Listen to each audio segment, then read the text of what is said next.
won't stop. I have the confidence to rise to the top.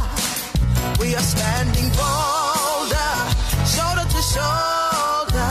Playtime is over. Playtime is over.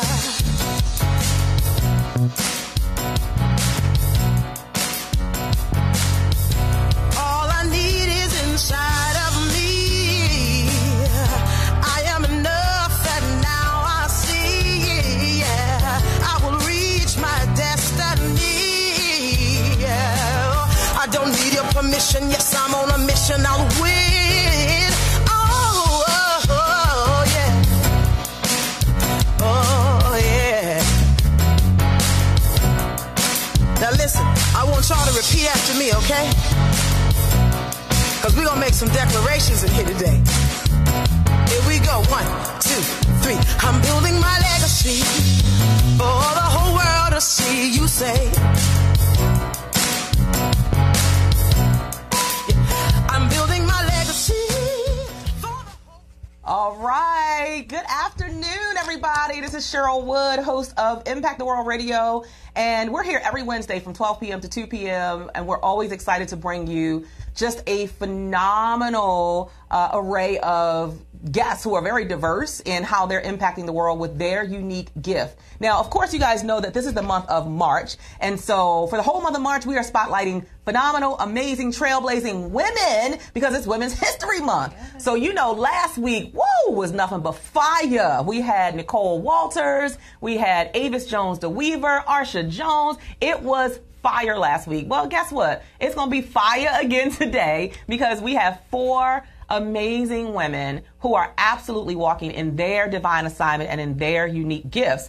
And it's our privilege to bring them to you, to introduce them to you. We want to shout out all the folks who are tuned in live on Facebook Live. Hey guys, welcome. I want to say welcome to Kern Cherry, all the way from, I don't know if you're in Biloxi, but I know you're in Mississippi. So I'm just going to shout out Biloxi, Mississippi. Welcome to Karonda Fleming, Natalie Brown, Wendy, Mitchell Waddell, Bianca Fly, Kimberly Seabrooks, Leilani Wells, Tan Williams. Thank you guys so much for being here.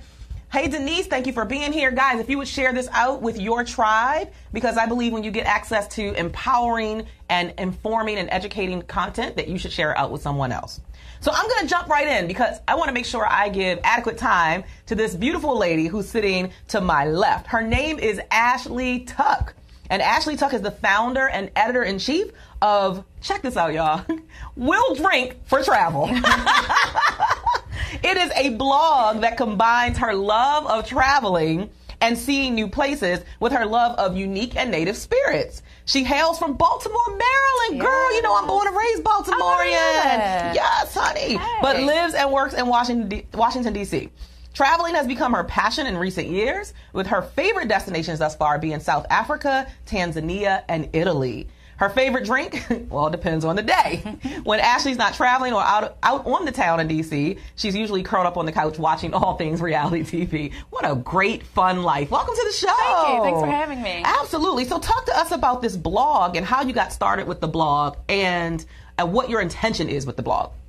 So I started the blog in 2014. I was heading to Tanzania for 2 months, and I wanted a way to kind of keep my family and friends abreast of what I was doing, you know, while I was there. And I kind of started seeing, you know, there was travel blogs out there showing people how to travel and what they were doing. And I thought, why can't I do that too? Right. And especially at that time, there weren't very many women of color doing this.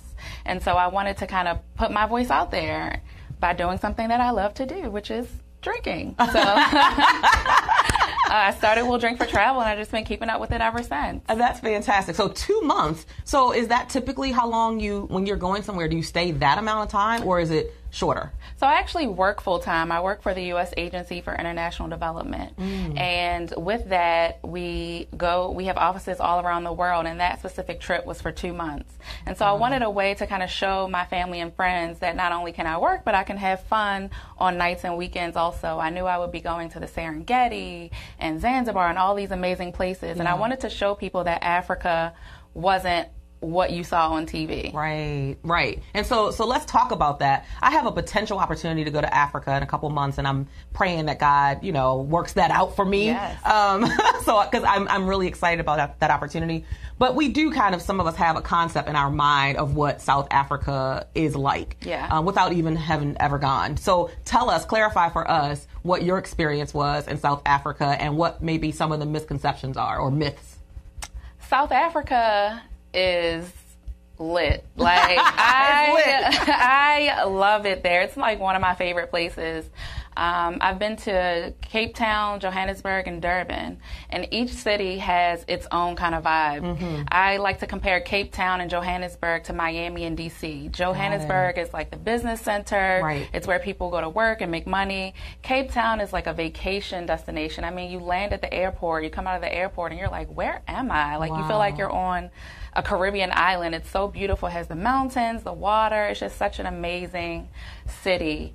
And it's really modern. I think people sometimes forget that, people live well in other places besides the United States. That is such a poignant statement that you just made. And the food is great. I mean, they have such a great culture, and people want to show you their culture. Mm-hmm. There are several tribes in South Africa, and I've met several people, and, they are very proud of who they are, and they want to share that with you. That is fantastic. I love that. You're making me even more excited. I'm like, I gotta get my coins together so I can get to the South Africa trip. That sounds fantastic. I did hear that Johannesburg, which is where I would be going, is very industrialized. Yes. And as you mentioned, kind of more of a business district. Yes. And she's like, the person who was talking to me who's been there several times is like, it ain't what you think. It is not like what you imagine with, dirt roads. Oh my gosh. I mean, there are some rural areas. Yes, exactly. But that's here. We have rural areas where it's not built up. So it's the same concept. I love it. All right. So then, do you feel like there are any challenges to being an avid traveler? Or is it just it's just fun in the sun and it's just good and there's no challenges? I mean, of course there are challenges with everything. Mm-hmm. I would say for me, traveling for extended periods of time, you kind of miss home sometimes. Yeah. You miss your family, your friends, you miss things.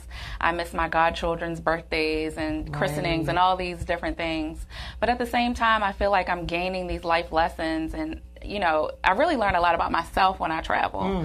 And so that really kind of helps me to keep going. Mm-hmm. Another challenge, perhaps, sometimes traveling as a single woman, you encounter a lot of different people, and your gut really plays a big role in your perception of the world. And that's what I tell women all the time. Like, go with your instincts, because they will never lead you astray. That's so true. Usually when you follow your instinct, it does guide you in the right direction. Yes. And I mean, just the other day I was saying something and my gut was telling me one thing, and I went in the opposite direction. And sure enough, at the end of it, I was like, see, you should listen to yourself. Exactly. Like, sometimes you just got to listen to yourself. So when you go to these places, do you go with do you hire a tour guide? How do you determine which activities or excursions that you participate in? Is it based on just what you enjoy the most, or is it something where people say, oh my God, you got to do this?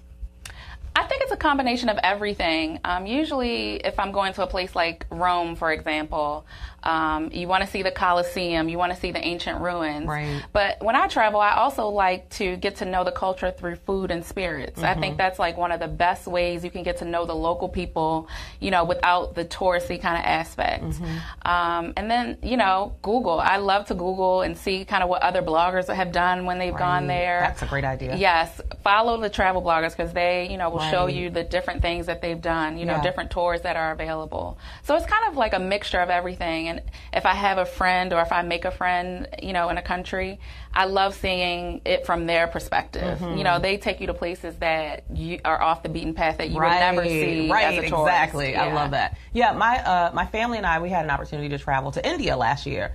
And it was amazing. But just like you were saying, to follow people who have already been there and the bloggers, I did so much due diligence Yes, beforehand. yes. I knew exactly what to put in my bag. I knew what to eat, what not to eat, where to go, Exactly. what the big tourist spots were, all of that, what the expectation was of the people. It did prepare me very, very well. Yes. And sure enough, we went. We didn't have any problems with, because we didn't eat certain things. And so we were fine, where other Right, people, right. they weren't fine. Like, you got to do your due diligence beforehand. Yes. So then what's one of the most daring activities maybe that you've done while you've been on travel? I am kind of an adventurous, so Okay. I've done quite a few things. I would say in Zambia, I went to Devil's Pool, which it's one of the largest waterfalls in the world and widest. It's wider than Niagara Falls, actually. Wow. And they have this edge at the waterfalls called Devil's Pool. It's like right at the edge of the waterfall, and you can swim up right to it. And so I kind of leaned out, praying, but that was such an amazing experience, and, kind of helps me to challenge myself. Yeah. I also went parasailing in Cape Town, which was amazing because, as I said, it's such a beautiful place. So to see it from the sky, I mean. Now, about how far is Cape Town from Johannesburg, do you know? It's about a 2-hour flight. Okay. So Yeah. it's not So too it's not bad. bad. And it's fairly cheap to fly. All right, fantastic. Yeah. I love it. Well, I love it. I mean, I'm a huge advocate of travel. I love, especially exposing my children. I'm a mom of 3, so I love exposing my children to different cultures. Yes. And I want them to grow up knowing that where you live at, that's just like such a small part of the world Yes. and piece of reality. And I want you to see the whole, like the world. Yes. So I constantly preach that to my kids. So when you think about, traveling, talk about maybe the bigger picture of it and how you feel that it can impact like other people. People who maybe they're sitting on their couch and was like, I don't want to get on a plane and I don't want to. Like, why would you encourage people to travel more? I think it gives you an opportunity to get outside of yourself. I think a lot of times we are so focused on ourselves and our own communities, where it really gives you an opportunity to see how other people live. It really gives you an opportunity to, be thankful, So I was kind going of to talk about, with the things that gratitude, we do have. But just to see how other people live. Actually, my mom and I have this conversation all the time. She does not like to travel as much as I do, and Right. she kind of cringes at some of the things I've done and some of the places I've gone.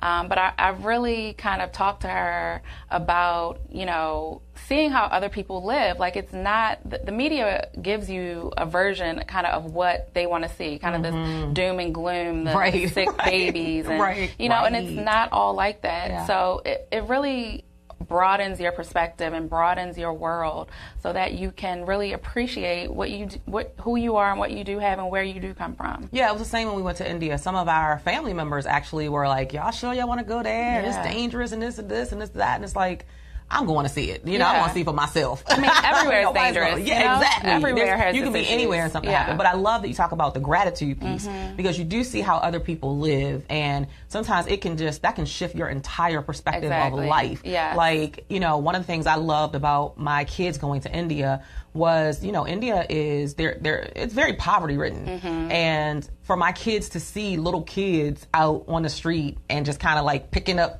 coins and stuff off the street, and the way that they, some of the housing developed. I mean, it was very eye-opening. Yes. And then we went into some of the, like the little marketplaces where temples are, and there are people who are, begging just for something to eat. Yes. And so I always use that to reinforce to my kids how blessed they are. Because then you come back here kind of to the States. Yes. And you spoiled, and you're used to gumming through the drive-through and getting what you want when you want, and it's and like, you realize those little problems, those little problems are not as big as we think they are. Absolutely. Now, has there ever been a trip that you didn't enjoy so much? Maybe because, I don't know, maybe because the flight was too long, or maybe because you ate something bad, or you did an excursion that wasn't so successful or so fun. I would probably say my trip to Haiti was a little difficult for me. I don't want any hate mail from any Haitians out there. We ain't doing that on the show. We ain't doing that, y'all. Stop playing. But I spent some time in Port-au-Prince, and it's just very difficult. They haven't quite recovered completely from the earthquake in 2010. So there's a lot of people in such a small area fighting over, some not a whole lot of resources. So that was a very difficult trip for me. But once I got outside of Port-au-Prince and I went to Jacmel and Cap-Haïtien and kind of some of the outer areas, Haiti is so beautiful, and people should really consider it as a destination, travel destination, because it's just so beautiful. The water, the people, the culture, it's really amazing. Yeah, I love that you're so well traveled. Like, Thanks. I want to be like you when I grow up, girl. So what's one place that's on your bucket list that you haven't been to yet?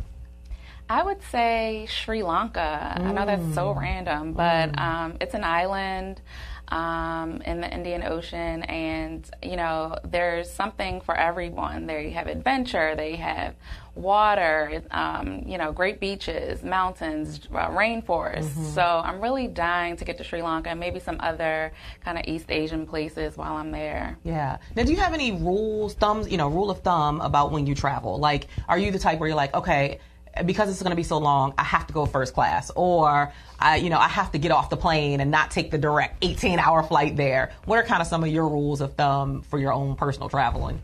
So I'm really into going where you can kind of get to for cheap. I know a lot of people, they're like, oh, I want to go to Italy.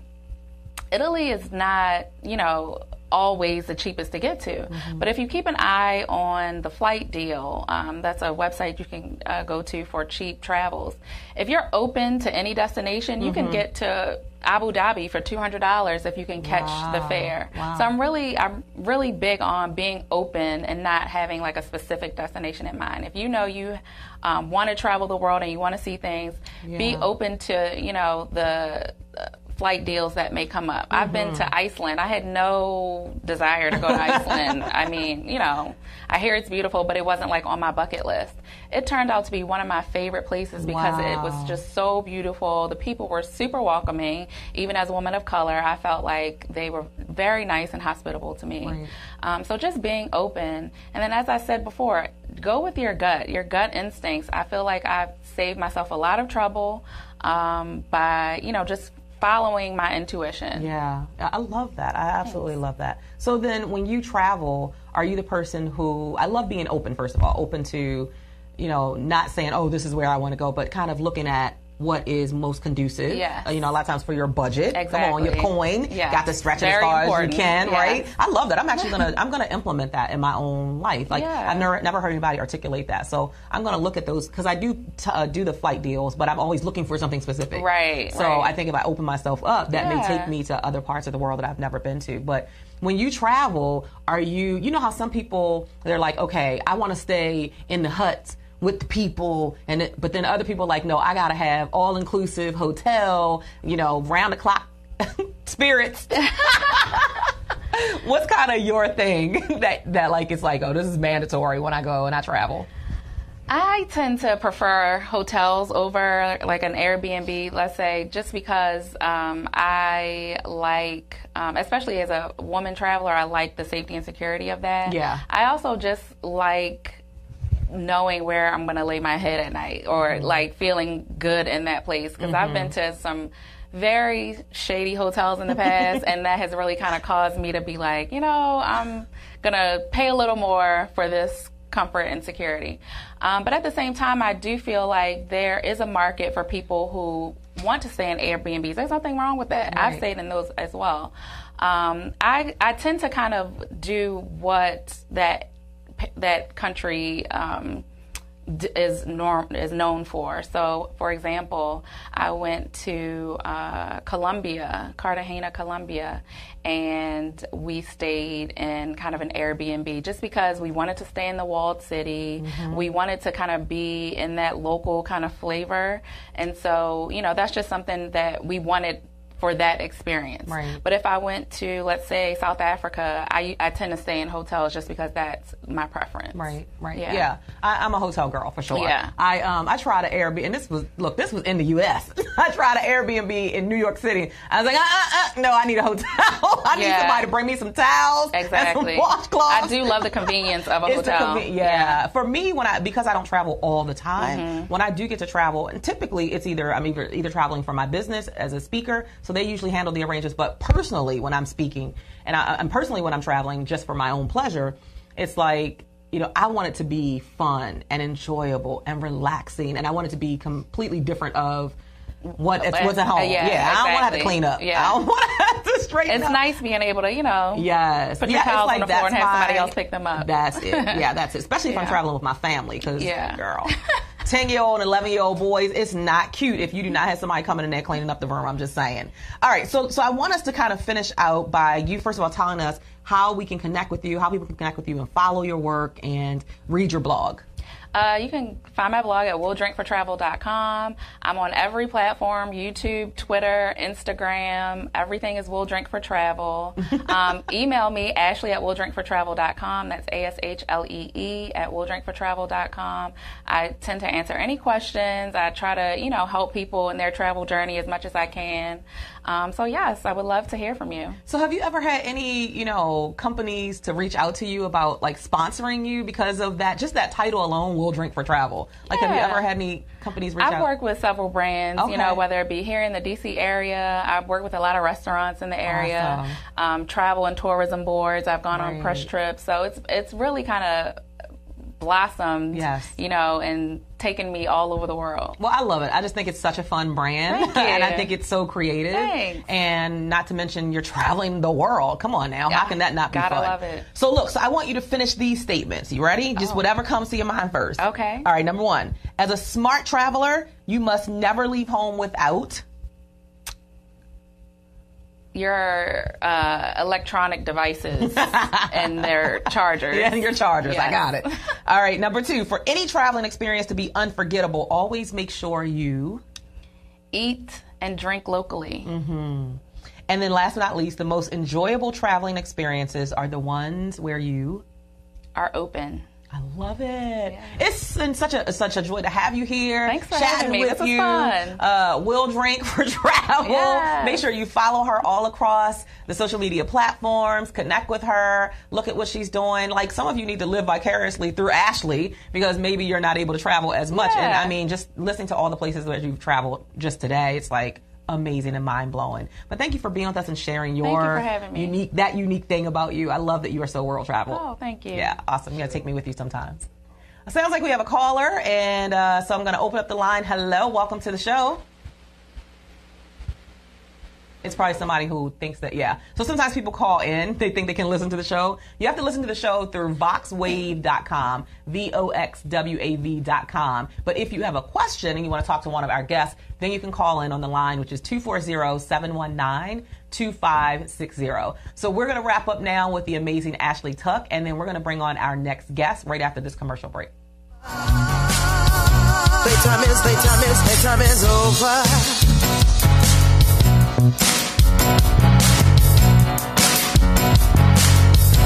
All I need is inside of me. I am enough, and now I see. I will reach my destiny. I don't need your permission. Yes, I'm on a mission. I'll win. Oh yeah. Oh yeah.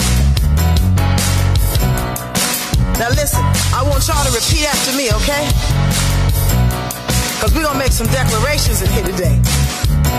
Here we go. 1, 2, 3. I'm building my legacy for the whole world to see. You say, I'm building my legacy for the whole world to see. Say,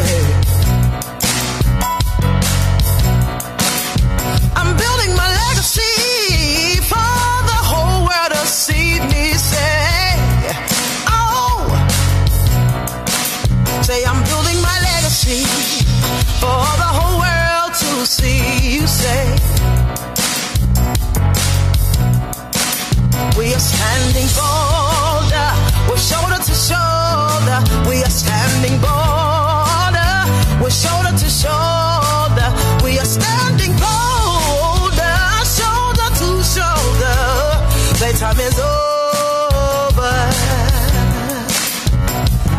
is over. Hey, yeah.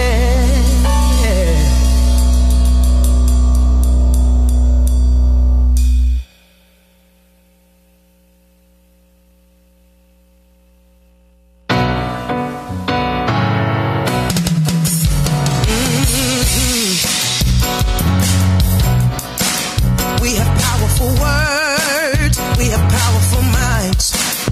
We use our voices and freedom takes flight. And we're ready to work, we're ready to win. We have a strategy and now we can begin. We are standing bolder, shoulder to shoulder. Playtime is over. Time is over. Now you are a champion. God is my witness. Imperfect perfection. Living my mission and winning. See, we are influencers. We have fear but don't stop. I have the confidence to rise to the top. We are standing bolder, shoulder to shoulder. Playtime is over. Playtime is over.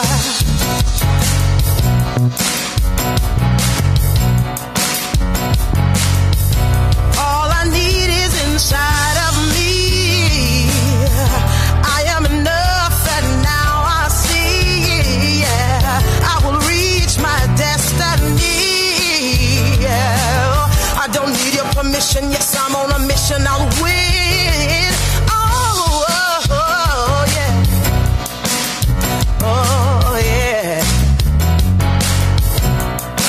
Now listen, I want y'all to repeat after me, okay? Because we're going to make some declarations in here today. Here we go. 1, 2, 3. I'm building my legacy for the whole world to see. You say, I'm building my legacy for the whole world to see. Say, I'm building my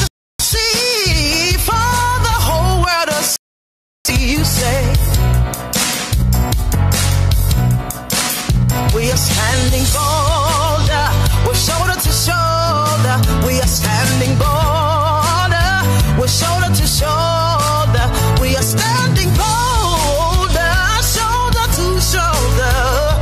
Playtime is over. Playtime is over. Hey, yeah.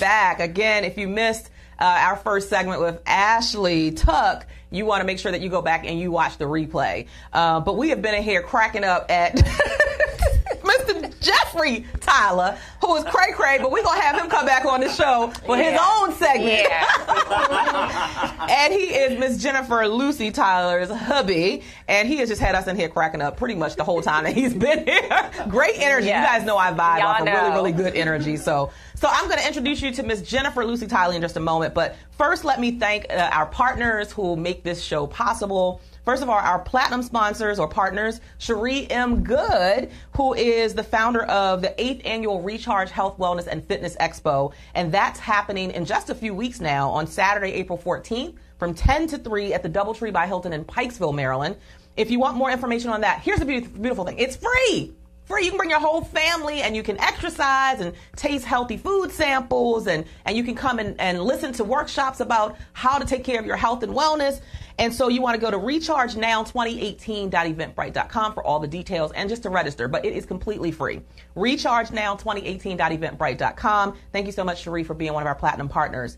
Another platinum partner is Ladrine Peterson, who is just doing such phenomenal work in the world. She is a career and business strategist, and she helps turn dreamers into doers. But one of the things that she has embarked upon over the past couple months is this youth vision board party. And I'm telling you, I had the privilege of attending one this past Saturday where my daughter, my 14-year-old daughter, Jayana, was the keynote speaker. And I'm just telling you, it was such a beautiful sight to have all these kids between the ages of 10 and 16, I believe it was, or 10 and 14, to come into a space and do their own vision boards and have their own dreams and talk about it out loud and not feel like they have to be ashamed of who they want to become or what they want to do.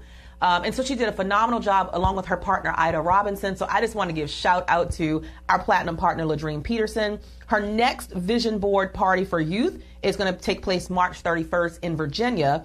If you want more information, and if somebody could post this, there's Ladrine. Hey, Ladrine, I'm excited about our future. Absolutely. Ladrine, if you could post in the Facebook feed the link where people can get registered for the next vision board party. I'm going to share it here. It's Speak Life VBP PY. Why do I always do that? I always put the P in the P. Okay.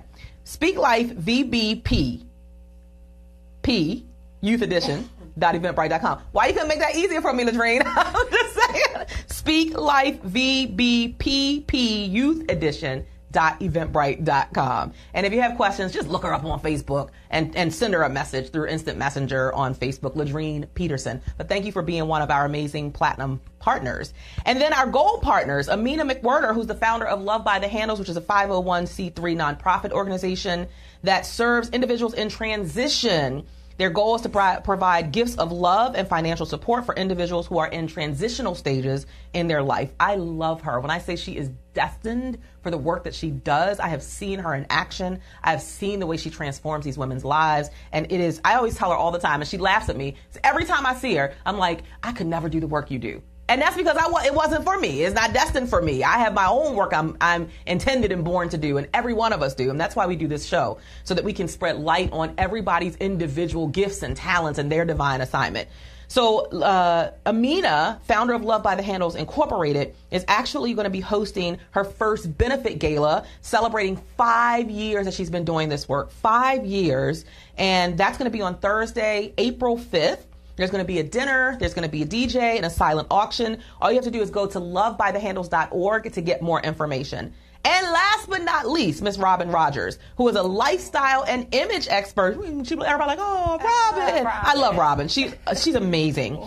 She's a lifestyle and image expert who helps women to discover greater self-confidence and reflect that confidence through their inner and outer image. And she also is going to be hosting her second annual symposium. It's called the Whole Woman Symposium, September 8th from 10 to 5. You can go to the wwb2018.eventbrite.com. The WWB for Whole Woman Symposium, wwb2018.eventbrite.com. So thank you guys. We cannot do this without you. We appreciate you so much. And we got to shout out all the folks who are joining us on Facebook Live. I've shouted out some of your names, but we also want to welcome Raquel Smith Divine. How are you, sis? Lynette Jackson, thanks for being here. Ladrine Peterson, Charnay West, thanks for being here. Ruby Freeman, thank you for being here. And Tammy Turner, Courtney Flowers, Tanita Marie, Kimberly Cleveland, thank you guys for being here. And we have to shout out one last person, Tammy Turner. Every time you hear that music playing and y'all hear me, see me snapping my fingers and singing, that playtime is over. That is our anthem song, if you will, our theme song for the show. But it was written and produced and performed by the amazing songstress Tammy Turner. And if you know anything about her, she actually was a finalist on Sunday's Best. And she's performed everywhere. The Kennedy Center. I mean, there's no place I don't think that she hasn't performed yet here in the local DMV region. So connect with her, look her up on Google or look her up on Facebook and find out some of the amazing things that she is doing. One more thing I want to announce, and I have been holding back on announcing this, but I just, you're giving me inspiration because you're so positive, and I love seeing your stuff that you do on Facebook and just how you're changing the world. And you guys know I've been talking a lot about this journey that I'm on. I haven't really publicly shared the journey. I just kind of been giving little hints and clues.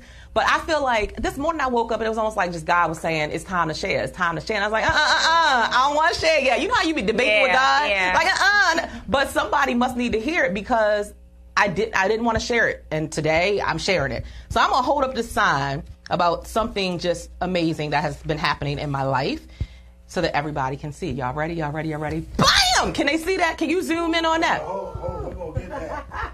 Boop, boop, boop. I'll show it to y'all in a minute, Facebook Live. Y'all see that right there? Can you see that? That's a little fuzzy, that but that's all right. Hands clap. All right, let me show y'all. Y'all see that? Oh my God! That's so That is awesome. my truth. So January 2nd, I started a new regimen. I actually hired a physician, and I was like, look, this weight got to go this year. And I always say I want to release it, not lose it, because I don't want to find it again. So I was like, I need to release some of this weight, and I got to stop talking about it. And really, I think the connector for me this year was realizing that it was going to be hard, and accepting and embracing that it was going to be hard. And sometimes we run from what we want because it's going to be hard, and we don't want it to be hard. Yeah. We want it to be easy, or we want certain parts of it to be hard, but not other parts. So I didn't mind going to the gym and working out and that being hard. I didn't mind that part. But I did mind having to change the way I eat. I was like, no, I'll just work out. But you cannot outwork a bad diet. That's the reality. And that's why I've stayed stuck in the same space for the past 3-4 years, even though I've been talking about releasing weight. Well, guess what? This year I came in with a different mindset that, look, chick, you're going to have to change the way you eat. So I hired a physician to get a plan of action. Look, tell me what to eat, how to eat. So since January 2nd, I have been on a no carbs, no sugar diet.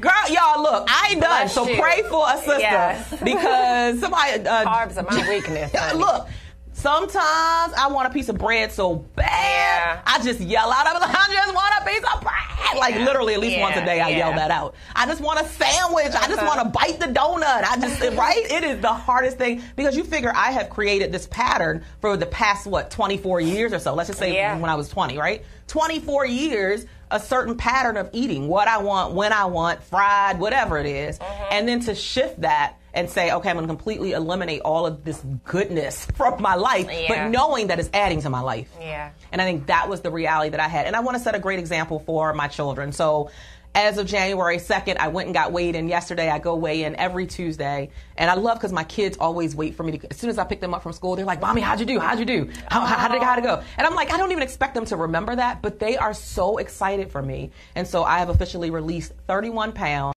And I am starting this new hashtag I am the priority. I love it. Hashtag I am the priority. You know why? Because guys, in my life, I am so not going to get emotional about this. But in my life, I've just been making everybody else a priority. My clients are a priority. My husband is a priority. My kids are a priority. And I'm like, you know what? When you going to get on the schedule? And this year, I just made a decision that I'm going to be the priority. So hashtag I am the priority. Thanks, guys, everybody who said congratulations. Aww. Thank you. When I went to try on a dress the other day because I was on the news with Good Morning Washington yesterday, so I had to go get a dress, and it was 2 sizes down. I was like, whoa. Wow. I want no bread. I want no bread. That's when it hits you, when you try on the new outfit and you realize, okay, I can go down the size. Snap. Yeah. Because sometimes it seems hard for you to see, because especially when you have a big chunk that you want to release. So my goal, I can't believe I'm saying this out loud, because I don't like to put pressure on myself, but my goal for the year is to release 100 pounds.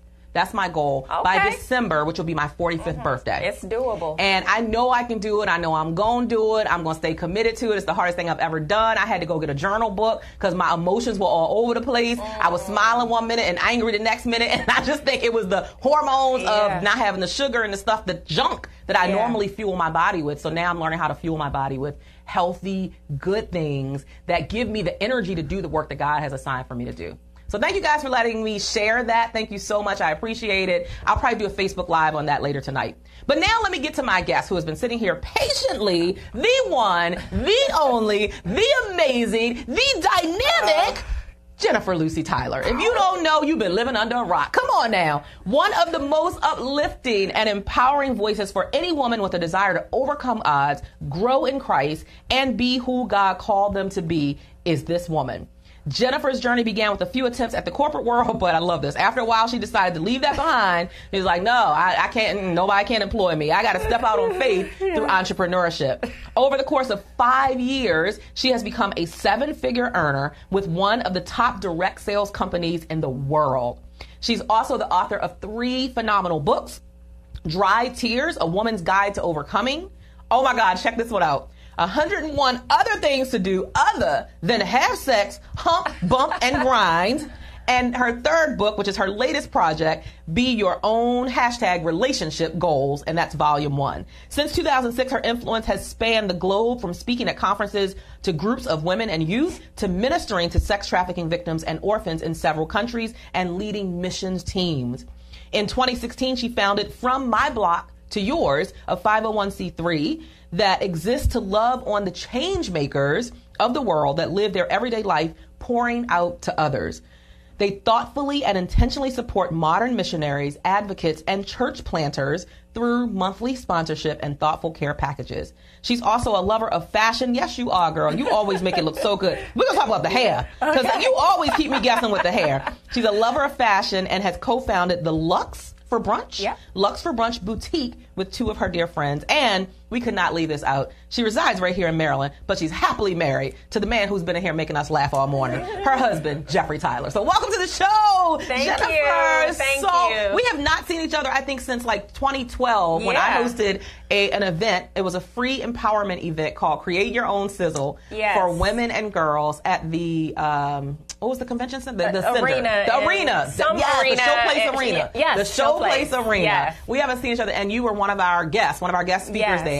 So tell us what's been happening in your life since then. Oh my God. Big things, clearly. Yeah, so much has happened since that time.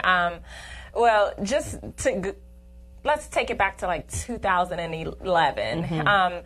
I love Facebook because you always get the on that day. And so I was on the On This Day feature in Facebook today.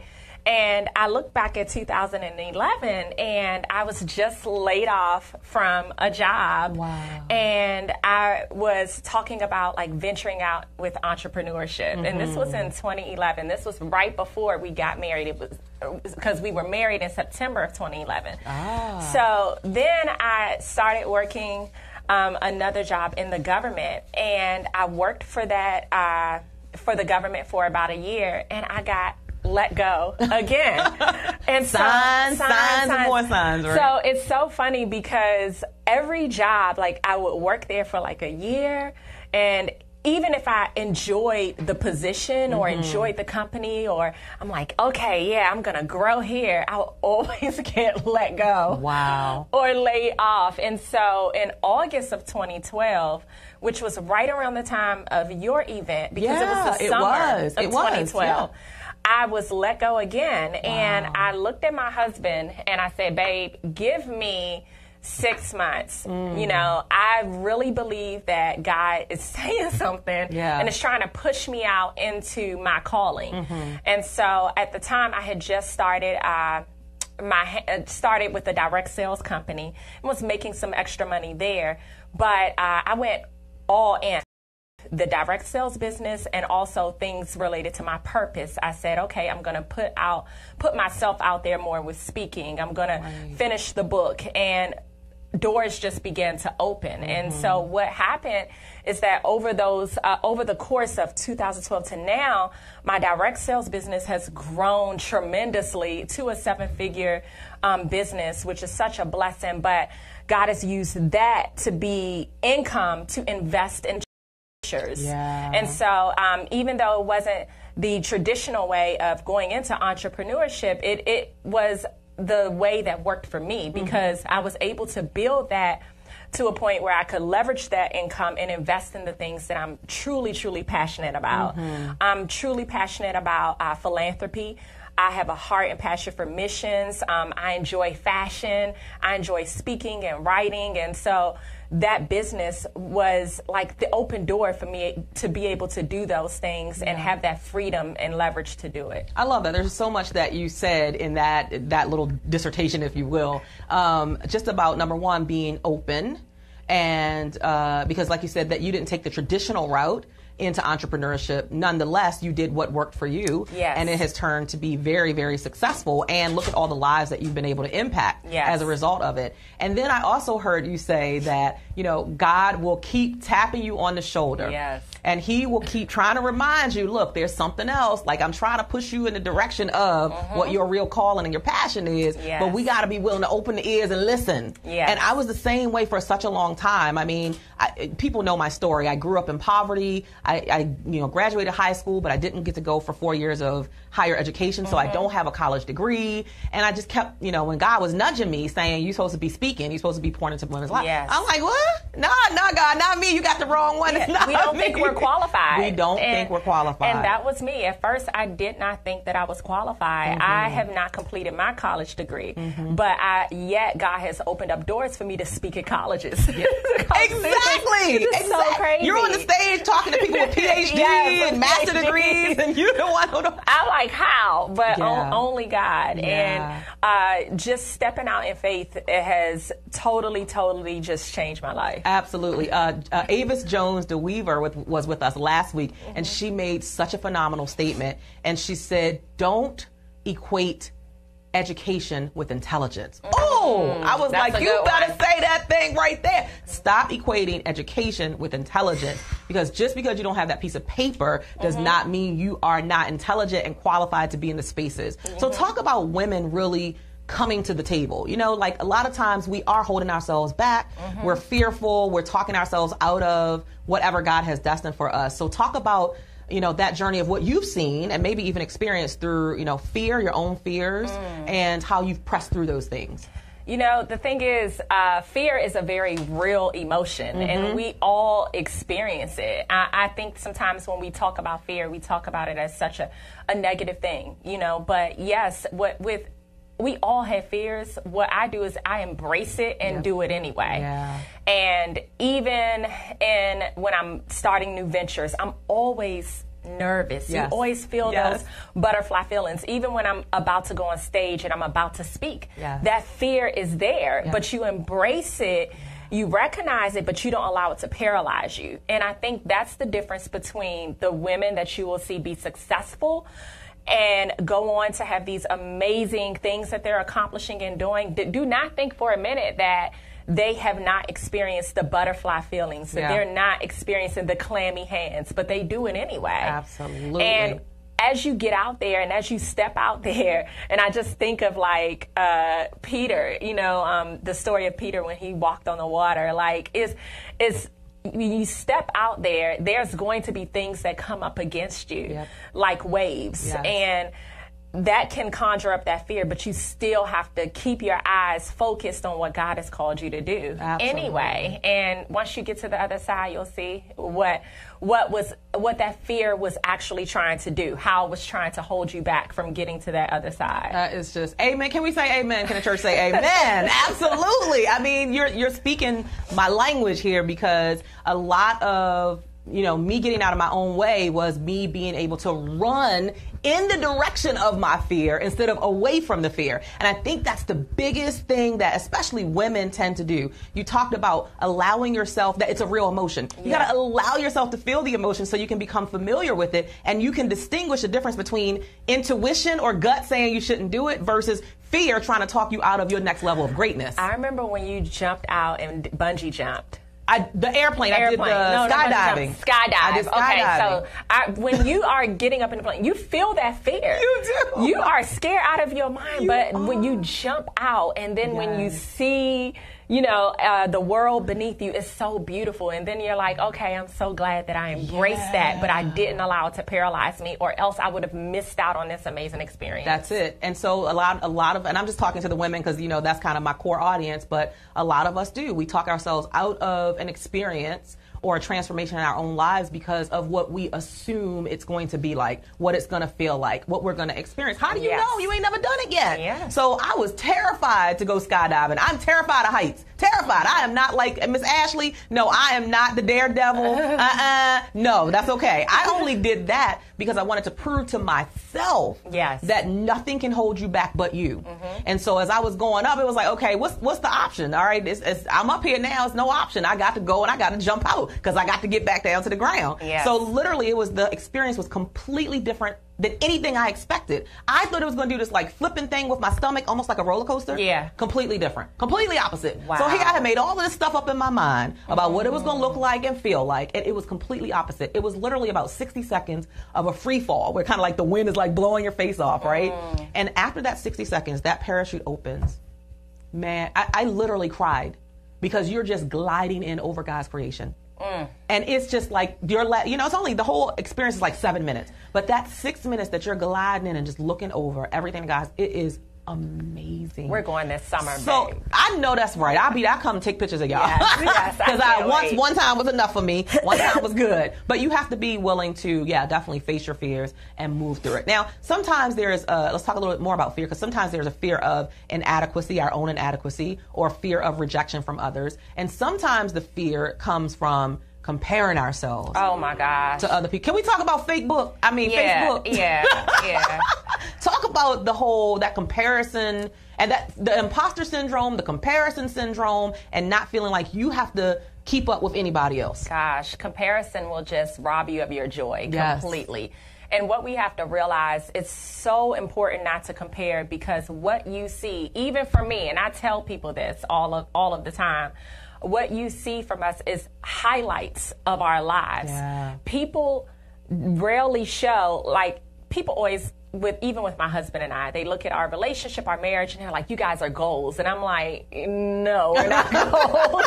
Like, we have had a journey, and we go through just like everybody else. Yeah. We're walking this thing out, our own journey. And so you can't look and compare your journey from some highlight reel that they have decided to show on Instagram or Facebook. Yeah, because we choose what we're going to show. Come on now, how many times have you taken a selfie before you get the right one? Okay. You done took that thing 12 times. Okay. Now you post the one and everybody think, it came out perfect. No, honey. I changed, I pivoted, I shifted, I fluffed my hair a little bit more, and then the light was just glowing on me the right way, and then ching, now it looks perfect. Yep. But it took 12 takes just for me to get to that. And so typically, even by human nature, we don't share a lot of our mess. Yeah. We typically are sharing the good parts, the highlights of our journey. And so you're looking at somebody else, and you're seeing what you think is all wins. Oh, I'm winning.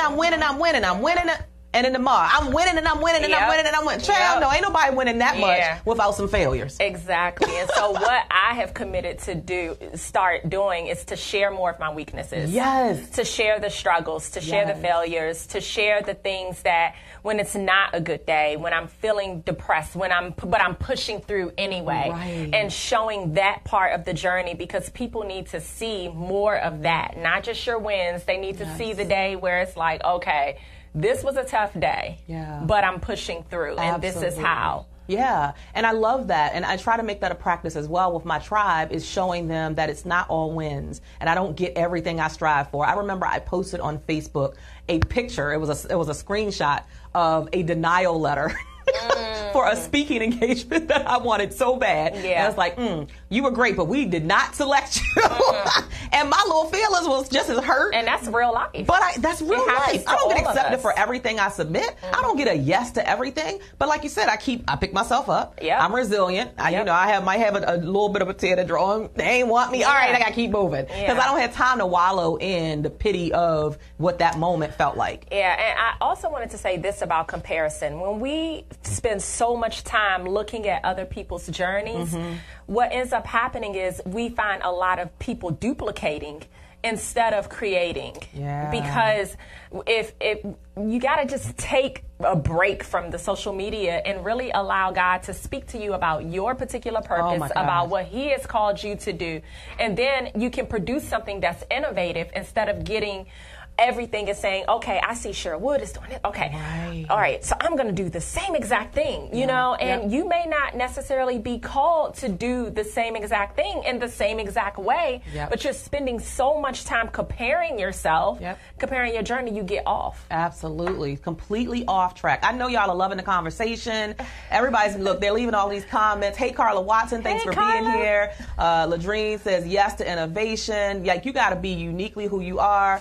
Ami Sieta, thank you for being here. Kimberly Laboo, all the way from Hawaii, thank you for being here. Sharetta, how do you pronounce her last name? Galladay. Hey, so you know I know who you are. I might not be able to pronounce your last name, but you know I know who you are. Rosemary Allen, Deborah Jenkins, Angela Fowler, Latasha French. The list goes on and on. Thank you for being here. Please share this out with others who you know need to hear this conversation. So what I love, we're having the conversation with Jennifer Lucy Tyler, is that you have this true, genuine heart of service. And it really does scream out from everything that you post. It really does. Regardless of the fear and regardless of the challenges, you can feel, like, I believe energy is just so strong. People can, like your cray-cray husband. Yes. That energy, right? I can't stop that because I love people who are happy and people who are excited to make somebody else feel good. Like, I love being in those spaces, which is why you have to talk about that. Talk about being protective of your space. Oh my God. That wasn't even the question I wanted to ask, but I got to stop there and ask that question. Well, I'm very protective of my space because, you know, bad company corrupts good character. Oh, can y'all post that? Say that again. Say that one more again. Bad company corrupts good character, and you have to guard your space and your energy, because I know that I thrive when I'm around other people who are positive, who are going somewhere. And you're not saying that you can't have a bad day, but you just don't stay there. And so it is important. It helps my creativity. Like, I love working with my best friend, shout out to Ronnie, because she's always like innovating and positive. So when I'm in that space, you know, it inspires me. And so those are the types of people that I closely align myself with. And I love going to brunches and different things like that when I'm around people of like mind that are excited about, you know, what they're trying to produce and excited about what God is doing, and they're moving and going somewhere. Like, I love being in those spaces. I can't be in those spaces that are constantly negative, where women are gossiping and talking about each other and all of that stuff. I just stay away from that. Absolutely. Same here, because that does not fuel you. And you need somebody people that are going to add that fuel to the fire to help that thing flame up so that you can be the best version of you. And like you said, when you're around creative people who are creative and innovative and they're energized about what they do, you're like, oh, snap, what I'm doing. Like, you tend to look at yourself and say, how creative am I being? How innovative am I being? When was the last time I did something that was, you know, different than everybody else? It challenges you. Challenges you, absolutely. So then back to the question, thank you for answering that. With your genuine heart of service, right? Do you ever struggle with the idea that, okay, well, I'm just one person. Am I really making change? Like, oh my gosh. It's just little old me, because I've seen you traveling to different countries, and again, you're supporting people who are like orphans and sex trafficking victims. Like, do you ever have that moment where it's just like, really, God, am I really doing anything? Am I making a difference because it's just me?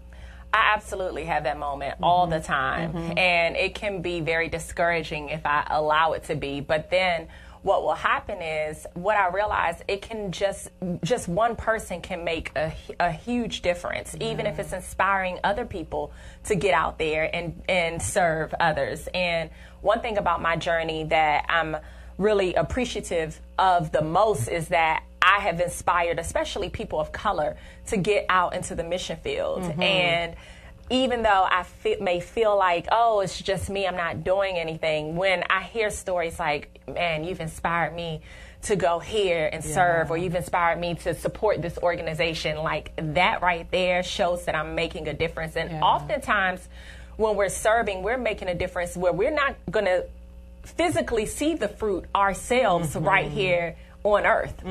Like, that's so we true. may not see it, but hey, I'm like, when we go to heaven, you're gonna find out just how much impact you've made. So we may not ever see all of the fruit, so you can't just look back at, you know, who has actually reached out to you, but you have to trust that you're doing what God has called you to do, and because of that, you're inspiring others as well. Absolutely. I love that. And I want to turn that to everybody who's watching through voxwave.com, everybody on Facebook, is just know that you are more than enough, and that you are having impact and you're touching lives, even if nobody ever tells you. And sometimes we seek that external validation and that external approval so much. We're so hungry for that and addicted to that, because that's the world that we live in. We got to post something, say something that somebody's applauding. And if no one's liking, and if nobody, wait a minute, all of a sudden we diminish the value that we're bringing into the world. And I want you to know that whatever it is that's your gift and that you're walking in, that you are more than enough, and that you are having impact, and don't ever wait on anybody else to validate that. You got to know, when you wake up every single day, have I poured out all of me into this day? Yes. I say, when I lay my head on my pillow at night, my whole mission at night is, before I close my eyes, have I served the people that I love the best way that I can, and have I poured out some of me into somebody else to help transform their life. Whether it was through a Facebook Live, whether it was through somebody I was talking to when I was in line at the grocery store that I empowered, like have I poured out everything that I could today. And it is not until I feel that way that I can close my eyes peacefully and lay my head on the pillow. Yeah. So that I know if my tomorrow doesn't come, and it's not to be morbid, it's just reality. But if my tomorrow doesn't come, I got to be content with what I did today. And that can't be based on quantity. That has to be based on the quality of how you're serving and pouring out with your unique gifts. So I love the conversation. There's so many things that we're going to have you come back. I'm telling you, you and hubby. Maybe we'll do that. We'll do a sit down with you and hubby. We'll probably laugh the whole time with hubby. That'll be so fun. Let me ask you this question, because I know that you do business and you do ministry. Is there a difference? Yes and no. Because I think that in business, you have to realize that it is a ministry. Because the way that I approach business is with a servant leadership mindset. Yeah. And so in ministry, it's serving. You know, the word, if we go into the definition of ministry, is service. It's not about standing and always speaking. And even through your speaking, you're serving. Absolutely. So, it works together. Like in my business, I'm serving others. I'm serving my business partners. I'm teaching them. I'm training them. I'm doing it even when I don't feel like it. Right. Absolutely. And that is a act of service. Yeah. So it does work together in that way. And even when I was working a traditional corporate America, I saw that as my mission field. I didn't always see it as my mission field. But when I got that revelation, I was like, okay, all right, who can I impact on this job? Because I'm miserable. Like, that's how I was. And so I started building relationships with people, and like genuine relationships that opened up the door for conversations where I could pour into other women at the office. Right. And I saw that as my mission field, and it began to change how I viewed my job at the time. So, yeah, business should be a ministry, whatever business you're in, whether you're cleaning houses or fixing cars. You know, if you're doing something in excellence, you know, that can really, really impact people. I love that. Yeah. So just have an open mind about where your voice and your message and what you have to offer the world, where it can add value. Absolutely. Don't have a closed mind on, oh, well, it can only add value over here. No, sometimes you have to look for the opportunities to utilize it so that it can add value. It might be, and sometimes it might be where you don't want to be in the moment. But are you still leveraging that moment to make sure that your life is impacting somebody else's life? That is a choice. That is absolutely a choice, that you wake up and say, you know what, today I'm gonna touch somebody's life. Somebody ain't gonna be the same when they leave out of my company. That is absolutely a choice. And so, last two questions I want to ask. Number one, who have been some of your coaches and mentors that you might want to shout out? And talk about the importance of mentoring and coaching. Wow, I've had several different mentors or coaches throughout my life. And some of them, can I just say this? Some of them don't even know that they're mentoring me. Because I feel like sometimes you're going to have hands-on people in your life, and there's others that you'll watch from afar. And you will gather things from them. You'll read their books. You'll get on their podcasts. And so they're coaching you as well. So I love Myleik. She is somebody who I follow, she's the founder of Curlbox. Yes. And she coaches me from afar. My best friend, Ronnie Brown, she's the founder of Girl CEO. And I learned a lot from her, and it's so funny because she's younger than me, but she's so wise. Yeah. In her gift with business, and that's the thing. Sometimes, like, you can't look at age as a factor. There's people that are younger that may have more knowledge in a certain area, and I'm like at their feet trying to get some wisdom from them. Yeah. In ministry, I've had people that have poured into me. Dr. Lindsay Marsh. When I first started my ministry journey, just her opening up doors and giving me a platform to speak before anyone else did. Yes. So those are some of the individuals that I could just think of right away. I love that. I'm sure the list is, it's probably very vast. And But I love that you know, like you said, it's like some of them are from afar and they don't even know, and you're watching them. But also I love that you mentioned that some of them are younger, because the thing is, your coach or your mentor, they don't have to look like you. They don't have to be exactly like you. They can be older, younger, a different color, different race. It doesn't matter. They can be in a different industry. So you have to discern what you need from that individual and take what Shout you out what to you Michelle need. McKinney too, because she's been coaching me more recently and has helped me a lot. So Awesome. I know And you know she's you're gonna think probably about like watching. 10 more people Yeah, when you leave here. Like, dang, I should have said their name. Yes, so she's yes. thanking all of y'all, Michelle, everybody, all of y'all, yes. all of y'all who have had an impact that she's watching and helping her to Yes. grow. She is thanking you, but you know she might not be able to think about everybody right now. It's okay. And then the last question: have you ever failed in business, and what did you do to bounce back? And how do you keep staying positive even when things are not going exactly the way you want? Absolutely. I have definitely had my set of failures and things of that nature. When my very first business that I started was a virtual assistant business. And the reason why I started this business is because of my career having been an executive assistant. So I felt like... I didn't know you'd done that type of work. Yep. So I had did that type of work for years. I was an executive assistant for 10 years. And so when I launched out with the first company, it was, Tyler Enterprises, LLC, virtual assistant company.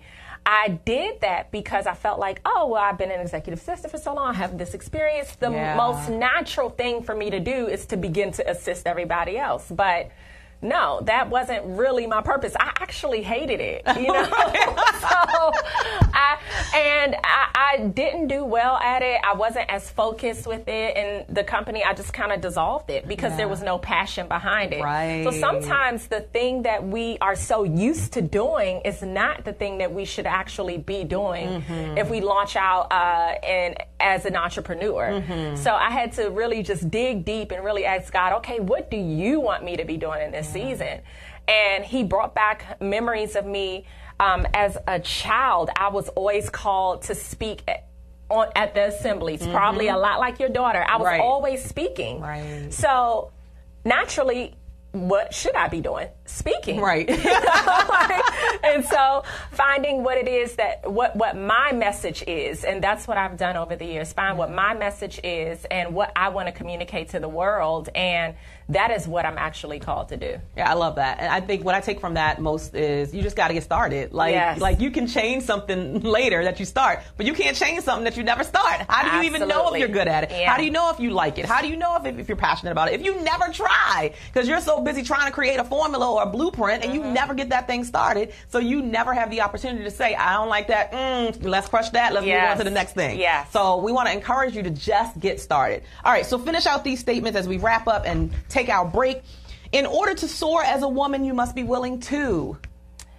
You must be willing to ask for help. I love that. Ask for some help, darn it. Stop trying to do it all on your own. Yeah. The most important characteristic of a successful woman is... consistency. Over and over and over and over, even when you don't feel like it, like you said earlier. And last but not least, your legacy is determined by... Your legacy is determined by your faith.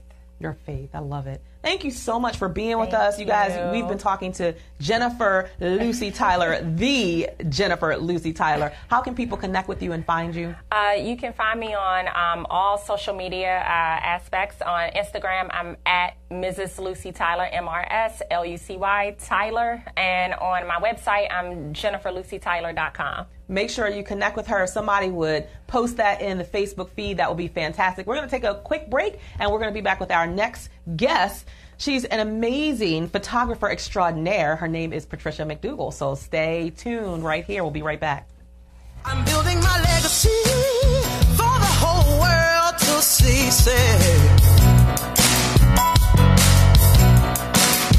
I'm building my legacy for the whole world to see me say. Oh, say I'm building my legacy for the whole world to see. You say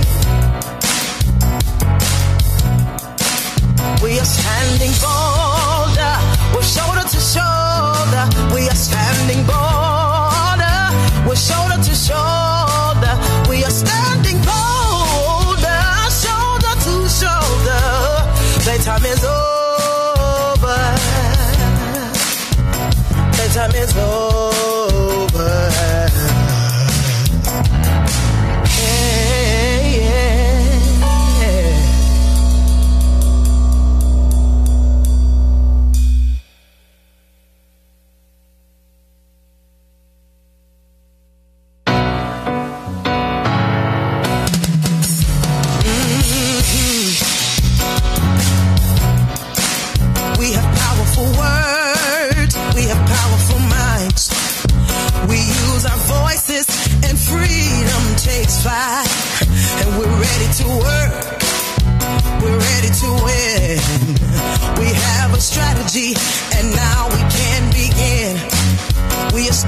standing bolder, shoulder to shoulder. Playtime is over. Playtime is over. Now you are a champion. God is my witness. Imperfect perfection. Living my mission and winning. See, we are influencers. We have fear but don't stop. I have the confidence to rise to the top. We are standing bolder, shoulder to shoulder. Playtime is over. Playtime is over.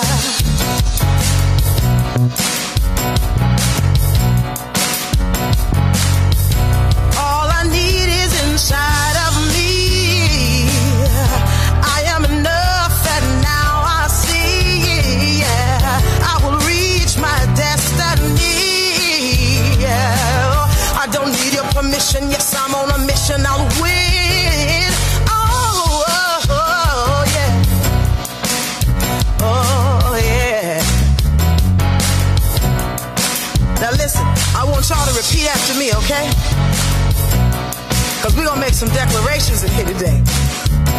Here we go. 1, 2, 3. I'm building my legacy for all the whole world to see. You say,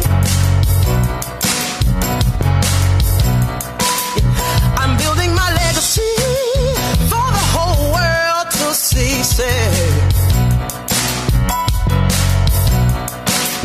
I'm building my legacy for the whole world to see me. Say, oh, say I'm building my legacy. Right here. Awesome. All right, welcome back. It's been a phenomenal show already, and we have 2 more amazing women who are in the studio with us. I told you that this month of March, oh my God, you need to make sure that you are here every Wednesday from 12 p.m. to 2 p.m. for Impact the World Radio. And don't just come by yourself, tell a friend. You can always catch us here Wednesdays 12 to 2 on VoxWave, VoxWAV.com.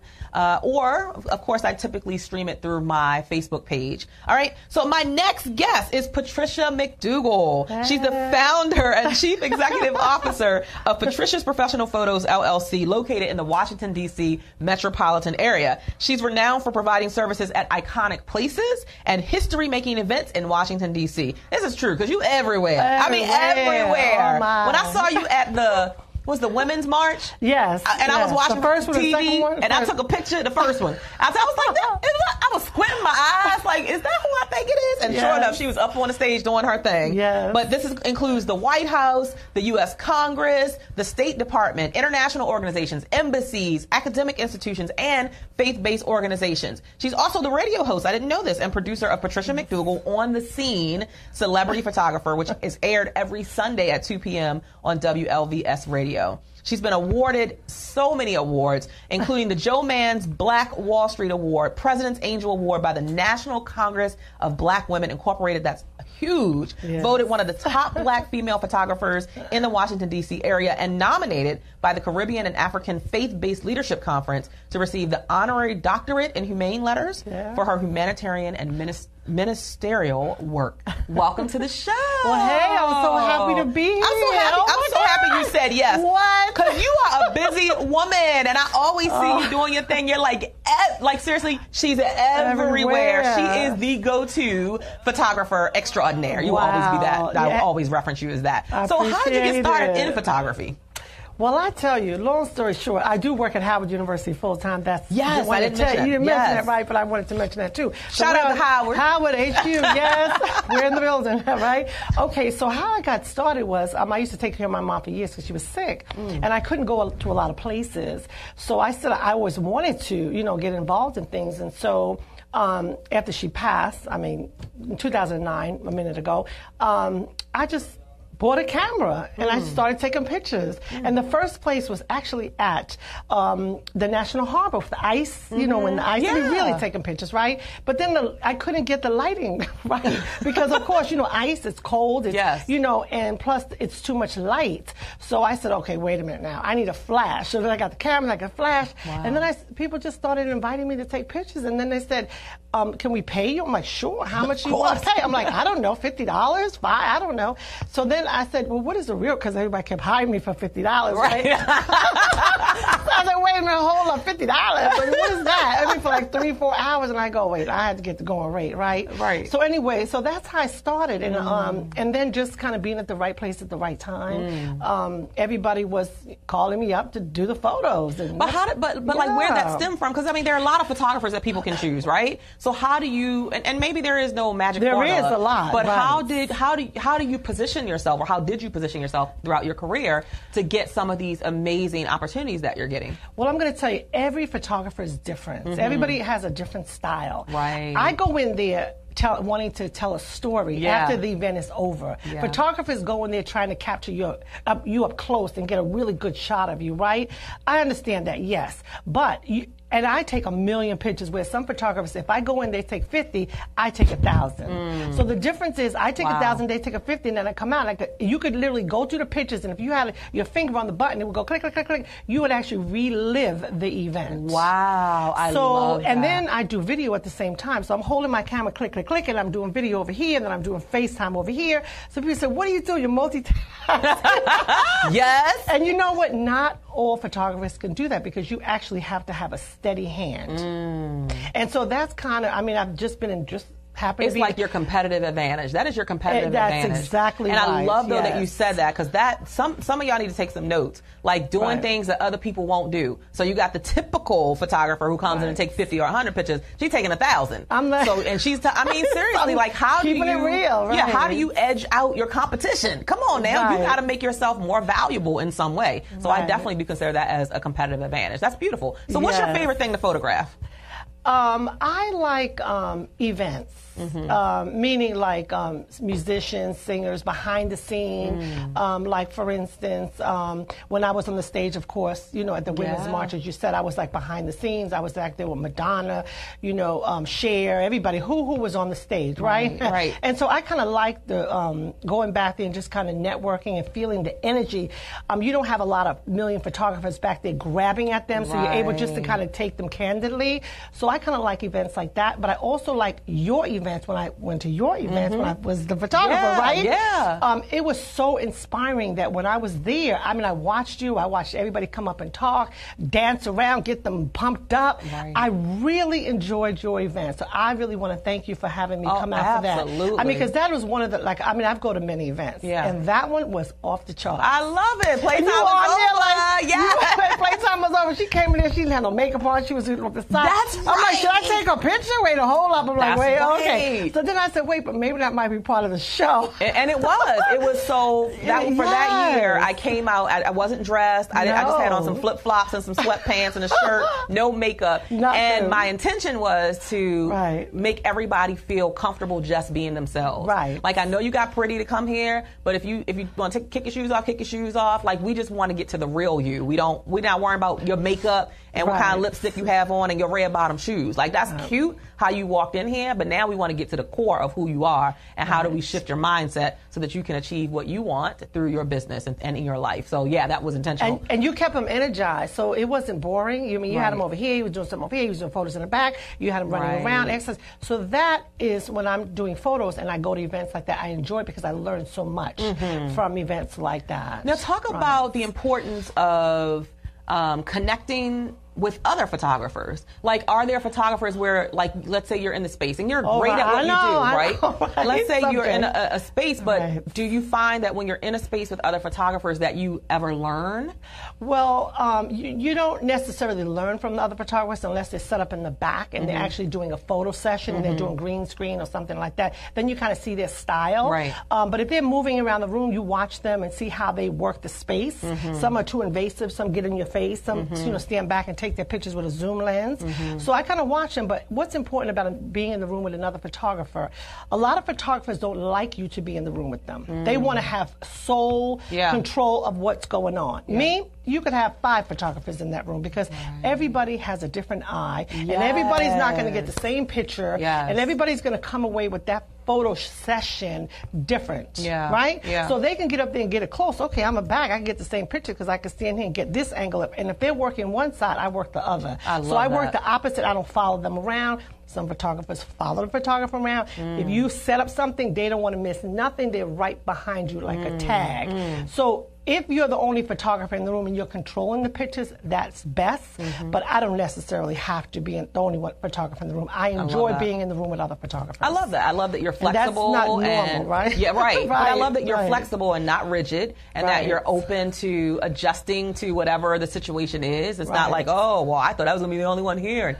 and now you can't function. It's like, you're like, what? If they taking it from this angle, I'm going to come from this angle. If it's 5 people, I'm going to squeeze it, I'm going to be right here. Like, I love that. I think that's probably a big part of your success in the business. So you sound, from my perspective, hearing that says to me that you're very confident and assured in your work and what you do. Absolutely. How did you develop that? Were you ever, did you ever lack confidence, and how did you build the confidence? Well, you know, that's funny that you should say that, because sometimes when I'm taking pictures, I have 2 cameras, because I've been out in the beginning when I only had 1 camera and the camera malfunctioned. I remember one time I drove all the way to Atlanta to take a photo, to do a photo session. It was VIPs. I'm telling VIPs. And I went upstairs, and my camera, I was supposed to go in the room, go out the room, take pictures, of the VIP, of interviewing the next person, right? So my camera literally died. like I had to fake it. Like, I'll tell you who it was. It was Andrew Young interviewing with some dignitaries from Africa, right? Oh, my God. You couldn't even put it back together, right? So I'm like, oh, no, what am I going to do? So I had a guest downstairs because they had security and the dog sniffing all the stuff. I couldn't just bring them up. So I said, I need somebody. And I went to the guy and said, listen, my camera's done. I'm just going to go in there, fake it. Please take a picture, because I'm the photographer, they're the videographer. So I said, when you finish doing that, just take a picture, okay? It's just like 2 sessions, right? So I went downstairs, had the security get the camera, bring it back up, and I just started, kept going. But then when I went to the next place where I had to do the gala and the dinners, and my camera was done.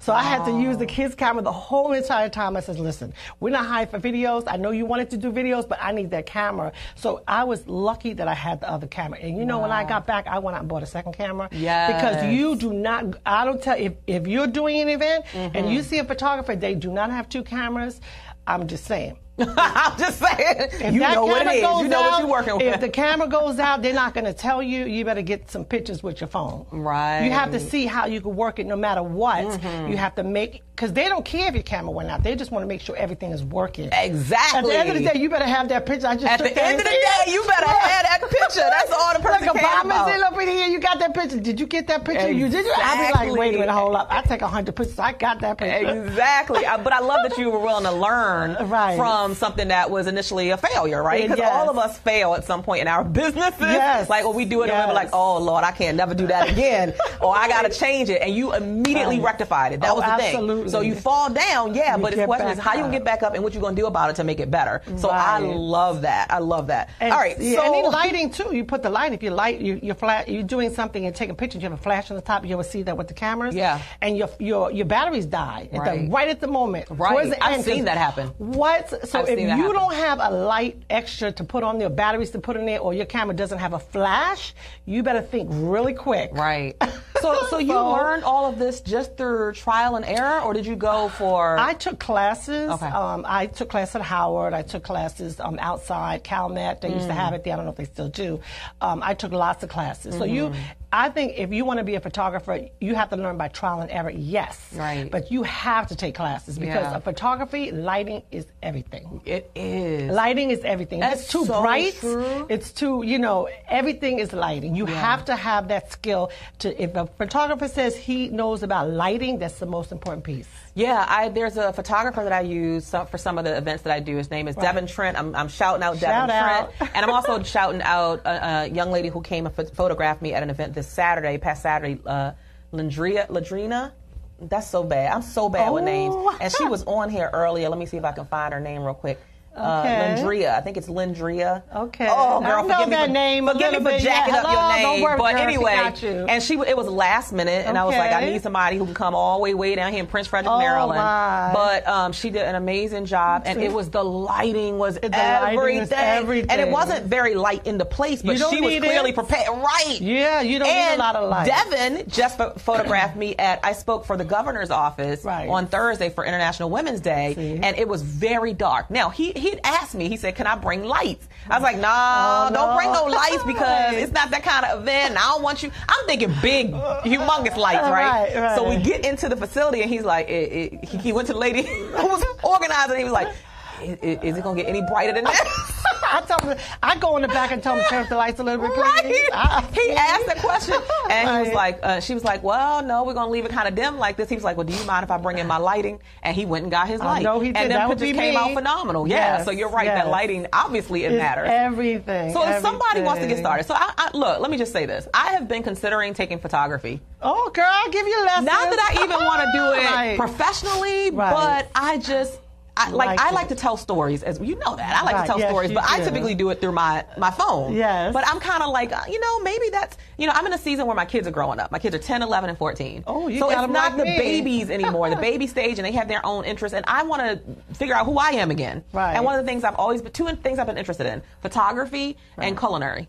Okay. And so I'm like, okay, maybe I'll give myself permission to just do those things without any expectation. So where would someone who wants to get started in photography, what would be the first kind of couple steps you would encourage them to do? Okay, so I would have somebody go with you to get the right camera. I love that. That is such a good step. Don't try to go out there thinking you know. No, right. I ain't gonna tell you Canon or Nikon. I ain't gonna tell you which one, right? Got it. But the camera makes a difference, and a good flash makes a difference, right? But you should take a class or one-on-one with somebody to learn how to use that camera. Because you can buy a camera and not use. I mean, I had my camera for maybe 2 years, and I really didn't know how to use it, right? Wow. Trial and error, right? Yeah. You have to get the app, the ISO, whole 9 yards. And if you don't have that right, you'll have a hard time taking pictures, and you'll be very frustrated. Depending on, like I said, again, going back to the lighting situation, right? So I'll be more than happy to show you how to use the camera. I would when love you get that. it. I'm We going need to to talk about some training. some training. So I wanted to go back to that again. Speaking of photography, I'm actually a photographer for different individuals and different companies, right? And one of them is Women Leadership, right? It's a magazine, right? Okay, so I'll show that a little bit, right? And MEA magazine, I actually do the covers for the magazine, right? That's awesome. Hey, right? So get with me on that, because I definitely can get you. You need to be on the cover. I know. She needs to be on this cover. That's what I'm saying. Let me show it to the people on Facebook. So she can Cheryl Wood need to be on the cover of that. Women Leadership. Or MEA too, but so I actually do the inserts, like I do the cover, and also inside the spreads with all the pictures of the different events that's going on. So when you get a minute, please look through. And get back with me. Well, this one, it was the one I just did an event last Friday, which is the Ghana. It was a development in the conference event that came up. I actually brought it here. I was writing in it, but I actually did that. That was my last event that I did on Friday, right? So many things coming up. Like today, I'm actually, not to change the subject, but I'm going to be on the mall. I'm going to take pictures of those sneakers. Yes. Oh, I can't wait. I can't wait to see it. Yeah. I'm going to take pictures, so please, check back with me on that. And I was going to share it so you can have some pictures, because that's a subject that's going on right now. Because you can relate, because you have kids in the school and the gun situation. And right? we have these conversations about, is there a plan in school and what to do and right. what. Yeah. Right, because my daughter Leah, I know you know Leah, she's kind of like your daughter. She's going to be 16. She's going to be a teenager. She's going to be 16? Oh my God. She's going to be 16 on the 20th, so we're going to have a big celebration for her. She didn't want to do the whole dance and the gala and dress up. She wanted to get a little limo and just drive around and just be cute, right? And then my oldest son, he's going to be 30. I know that's a big stretch, right? And his birthday is the 15th, so I have a lot of celebrating to do this week. You do. Yeah, well, and then I have a middle son. I love seeing you everywhere. Like I said, I was so geeking out when I saw you on the news and you were up there for the march. I was like, I know her. Right? You know, people love saying they know. So I know her. I know her. But I just love celebrating other women who are walking in their gifts, and you're so great at it. I mean, I think I was on Facebook or something, and I saw that you had done photos at some big concert. I was like, she's everywhere. Well, I do photos for Soul Nations events, and those are major, like Patti LaBelle. I mean, you know who and who is there. And so my job is to work. They have like 5,000 individuals, meaning people out there in the audience, and I'm the only photographer that can go back and take pictures of the guests. Wow. And I have to get a video drop from them. Wow. So that's another fear too. Like if your video doesn't come out good, I have a backup camera. Like I'm taking here and here. The sound of the video, like when you're holding the mic. So you have to have all those things in place. So I do photos for them, and I'm also the photographer for Dr. William Skinner. She has a leadership We already know program. you're the photographer So for I do everybody. hers. So you don't see everybody's stuff that I show because it's private. Yes. But some things I do share just to kind of get a glimpse. I just know you always working, and I love it. I love a woman who is always able to work. So outside of you taking so many photographs, what do you really feel has made you stand? Like, what has supported you in increasing and where you're always working? Like, it doesn't seem like you are resting, sitting waiting right? for any work. Well, that's funny. I'm not sitting. I mean, matter of fact, I'm going to be working with Larry. You know, everybody knows Larry. Right, I give a right. big shout out to Larry. Right. You know, he's doing his thing. But anyway, I stay busy. Like, I'm going to do a photo shoot on Thursday and Friday, so I don't even have a break, right? Even though I'm a break at Howard University, I don't have a break because he has me busy, right? But anyway, usually I took time off yesterday to rest. But normally the phone just rings. I can't even handle all of the calls that I'm getting. But is most so of your source work it out. But is most of your work referral based?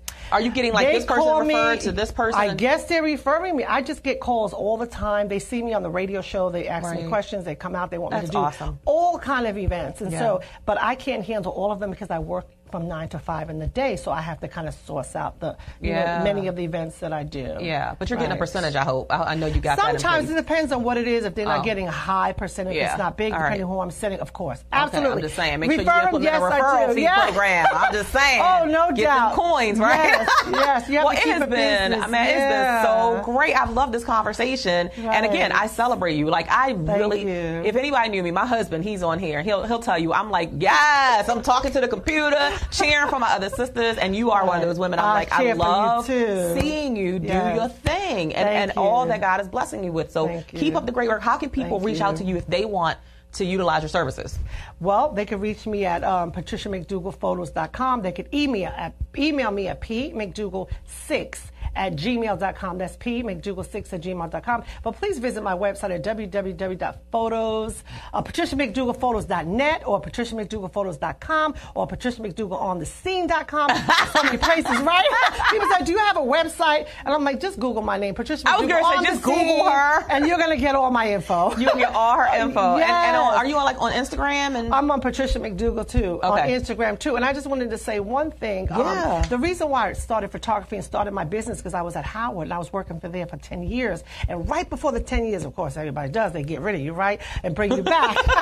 So what happened was I was one of the 200 employees that were laid off. And then I said, you know what, I'm going to start my business. Are you kidding me? So I went up there and I started Patricia's Professional Photos, and that's how I started. And then they get a call and say, Patricia, don't you want to come back? I'm like, I'm having too much fun. Are you kidding Right, me? Like, you know, right. sleeping late, do what you want to do, travel. Exactly. Like, I envy you, like, traveling all Yes. over. I'm getting on a plane. I'm going to Europe. I'm getting on a plane. I'm going to Canada. I'm like, I'd be like her, right? But anyway, when you have kids, of course, it's very, very hard. And, of course, you got to go on. But the thing is, you could always find me on the scene, and one day I'm going to be like her and travel all over. Please, I'm trying to be like her. I'm ready for the training. So yes, seriously, please. I Then am you can so have serious. Yes. I feel like that's something that I want to pursue, even if it's just for personal. But I want to be, and if I do something, I want to do it well. Because I do Photoshop and all of that as well. Yeah, so you I want to learn the whole full. shebang. Yeah, so I would definitely be willing to invest in some training with you, and I want to learn from the best. Oh well, hey, come on now. You know, hey, you know. So this is again Absolutely. the amazing Patricia McDougall. You want to check her out, connect with her, Google her. You'll find her all across social media, doing her thing, impacting the world through her unique gift of photography. Thank you so much for being here. Oh, it was a pleasure. I love the energy. Enjoy. Like we just Thank like. you. I know, love it. I like a half an hour. I'm like, oh, wait a minute, we can go like 2 and it's hours. gone. Exactly. So thank you for having me. Thank you for being here. Love your work. Thank you so much. Likewise. Absolutely. All right, we're going to take a commercial break, and then we're going to be right back with our final guest, Miss Latasha Briscoe. All right.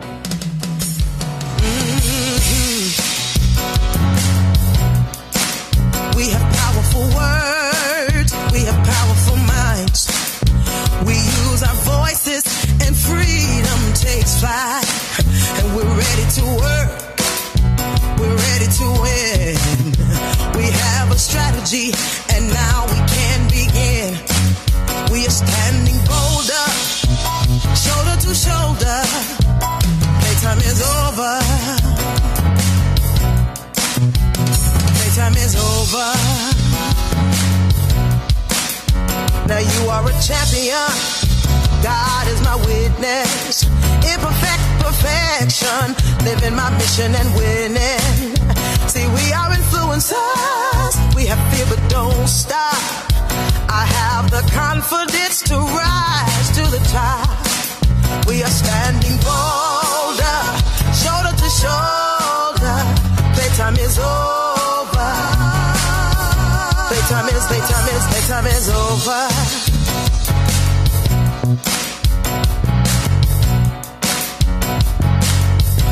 All I need is inside of me.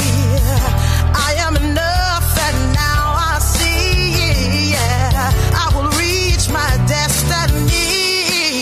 Yeah, I don't need your permission. Yes, I'm on a mission. I'll win. Oh, oh, oh yeah. Oh yeah. Now listen, I want y'all to repeat after me, okay? Cause we're gonna make some declarations in here today. Here we go. 1, 2, 3. I'm building my legacy for the whole world to see. You say, I'm building my legacy for the whole world to see. Say, I'm building my legacy for the whole world to see me. Say, oh. And we are back. Oh my God. I know it. Look, if you've been watching the whole show, I know you are already like full from all the great conversations that we've been having. But we're not done yet. We have one final amazing powerhouse woman who I have absolutely just been watching grind and grow. And I love every second of it. Like I am such a huge proponent and I should say supporter, not even proponent, supporter of people who start at the bottom, kind of like grassroots, like don't nobody know them, don't nobody know what they do, because that's how I started, and who just work their way to the top. And that is what this young lady is doing. Her name is Latasha Briscoe. She's the owner of LB Innovations Events, where she has served as the creative director and the lead planner for 10 years. Latasha has positioned herself to become a sought-after event planner and designer. In addition to creating memorable events for clients and hosting events that provide a platform for entrepreneurs, she continuously develops her own skills through regular training, as well as plays a major part in the development of up-and-coming planners and designers by offering job shadow, mentoring, and intern opportunities. Welcome to the show. Thank you. Thank so you excited to have you here. So I first have to just say thank you, because you have served the Playtime is Over conference for the past 3 years as our sponsor of decor. And here's the thing. It's so much bigger than just the decor. So Latasha, when she comes in, it's not just, oh, I did your centerpieces, I put them down, I'm gone. She's there early. She's there before me, number one. Yeah. She's often there. She stays the whole time. She chips in to do other things while she's there. She's like, what else? Do you need something else? Okay, this don't look right over here. Let me fix this. And then she does it. And I love that. That is what makes me continue to working with you, to continue working with you, because of the spirit with which you do what you do. So how did you get involved in this industry of event planning and designing? Wow. Well, like most event planners, it all happened with planning my own wedding. Right. Or at least trying to plan my own wedding.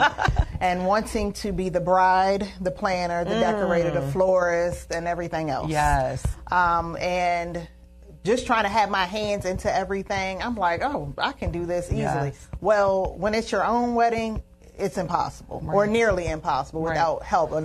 I had to actually bring in an event planner, because it was just too much. But it gave me it opened my eyes up to everything that's out there when it comes to wedding planning and event planning. And then I was able to decide what areas of actually planning that I want to get involved in. So it definitely helped me a lot. Yeah, I think you made a profound statement. Some of us are a little OCD when it comes to our events and how we want to see things executed. Hint, hint, pointing to myself. I went through, Janelle Boyd, who has been one of your coaches and mentors and has been one of my clients, and I consider her a friend. She's doing phenomenal things. Shout out to Janelle Boyd. Please tag her and Completely Yours events. But she'll tell you, when I hosted that event at the Showplace Arena in 2012, girl, I just thought I had it all under control. Yeah. And I think the rule of thumb is just because you can doesn't mean you should. Right? So yes, I can plan events. Yes, I know how to do it, but that doesn't mean I should be doing it for one of the biggest events I had ever embarked upon at that time. I mean, thousands of people came out to the Showplace Arena. And I kept telling Janelle, I was like, oh, I got it. I'm good. I got it. I was not good and I didn't got it. No.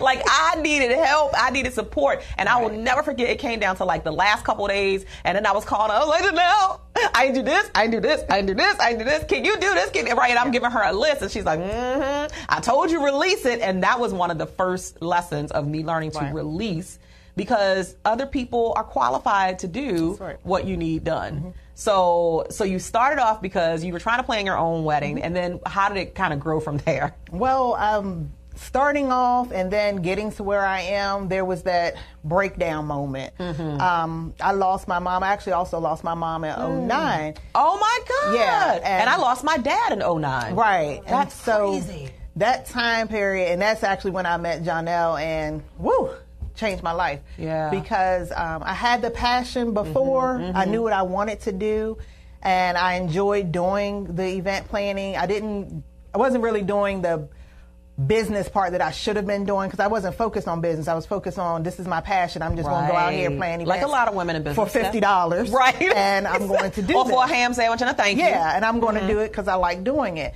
And it took my mom, because my mom was always my biggest supporter. And it took her passing for me. I actually said, I don't want to do this anymore. I can't. For what? Because she was my biggest cheerleader. When your cheerleader's gone, it's like, what else is there to do? Right. And then I realized during that time, when you lose your biggest supporter and your best friend, your mom, and then you don't have anyone else telling you to do this, you have to be quiet and listen, because the Spirit will talk to you. Right. And that's what I had to hear. And just in that time of my life, going through everything, it was, what are you going to do with your time now?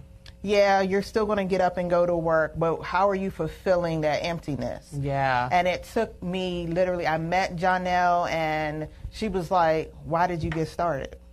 Because I forgot about the whole why I got started. Is because I enjoyed doing it. Yeah. And so getting back on track to that point, that's when I realized, okay, I need to focus on making this a business versus an elaborate hobby. An elaborate and expensive hobby. And some of us, as women in business, we're dumping a whole lot of money into what we call a business, but it's really a business, B-I-D, business, because you have not made it a real solidified business, and you're giving away a lot of your time, and you're not charging your fee. As I say, you're giving a homie hookup so much that you're really not seeing any profits on the opposite end. And then you get to a place where you're like, okay, why am I doing this again? So you have to, I think that's such a strong point, that you have to identify that you want to do it as a business. Right. If you want to do it as a charity, that's fine. Don't call it a business. But if you call it a business, you should be making money.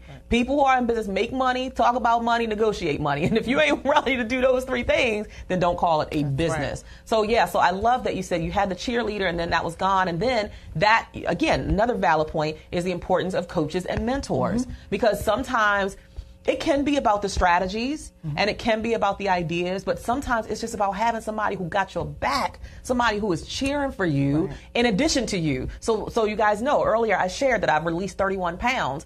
Well, I hired a physician to help me do that because I needed the plan. But let me tell you the bigger part.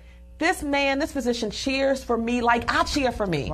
Right. Sometimes, I'm not kidding you. The first time I went to buy a dress, and it was one dress size down, right?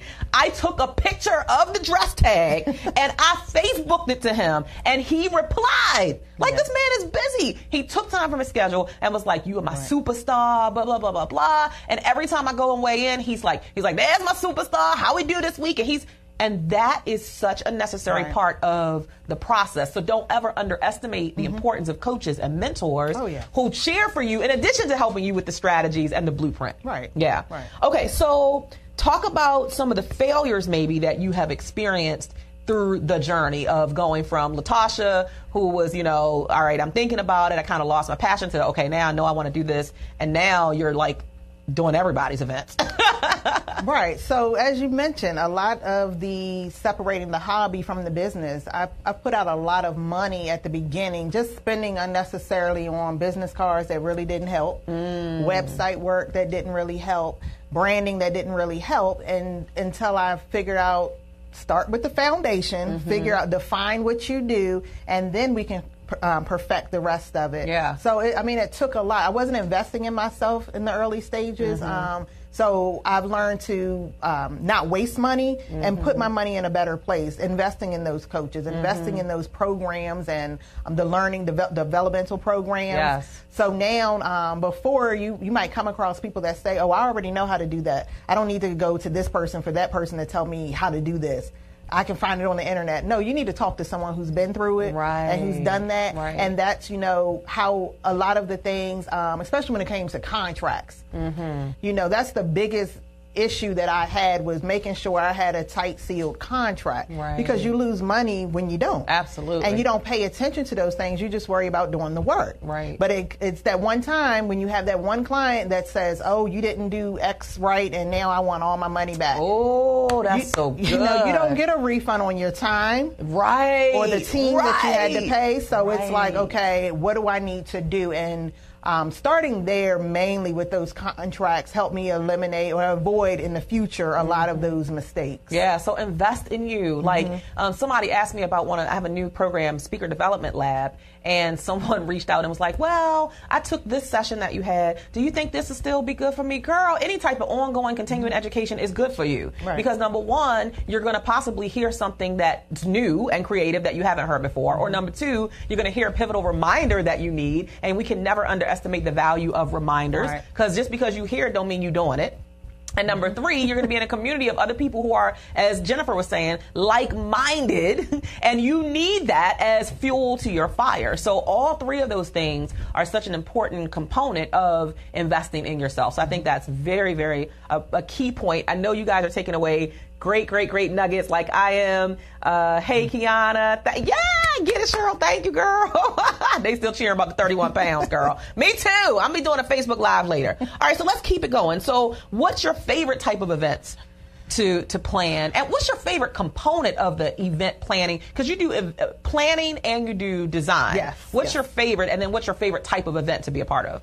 So I love weddings. Okay. And weddings offer me the most creativity because I'm able to do the design part of it. Right. I do work with a lot of clients for corporate events. I've worked with you. Right. And I like clients like you. I love working with you. Yeah, because you're that client. And I spoke at a conference a couple of weeks ago, the Association of Bridal Consultants, and they asked me, what's my favorite type of client? And I say the client that tells me their colors, their budget, and says, go do this. Right. And that's you. Because you tell me, I like big purple flowers or I like big fluffy flowers. That is true. Just make it. So that's the client that I love, because now I have that idea, but I don't have them saying, I want it to look exactly like this thing I found on the internet. Right. And weddings allow me to do that because a bride is so focused on all the other things. Yeah. I don't need her attention on me. Yep. And so I'm able to just be creative. I was talking to one of my mentees today, and she was asking me about pricing for a bridal shower. And I'm like, well, I don't do those, because those are the type of events where everyone is, they see them on Pinterest and they're like, these glamorous events. Yeah, and the budget doesn't fit. Right, but, but those are creative, but I like the events where I know I have a nice budget to work with, and I'm able to just do what I do and make that vision come alive and not be bothered. So weddings, definitely weddings. Yeah, so you don't get stressed out about like a wedding just seems so huge. Like that would stress me out, especially when you have a bridezilla and like that. Do you ever experience that where the bride is a micromanager or a bridezilla and she's driving you insane? And how do you deal with that pressure of this is for a lot of women, this is the most important day of their life. Like they wait for this moment to say I do. Right. So I've definitely had brides like that. I'm not going to say I currently have any because they may be out there looking. But definitely, all of her brides right now are amazing and wonderful and perfect. Great brides. So I've definitely had brides that are like that A type.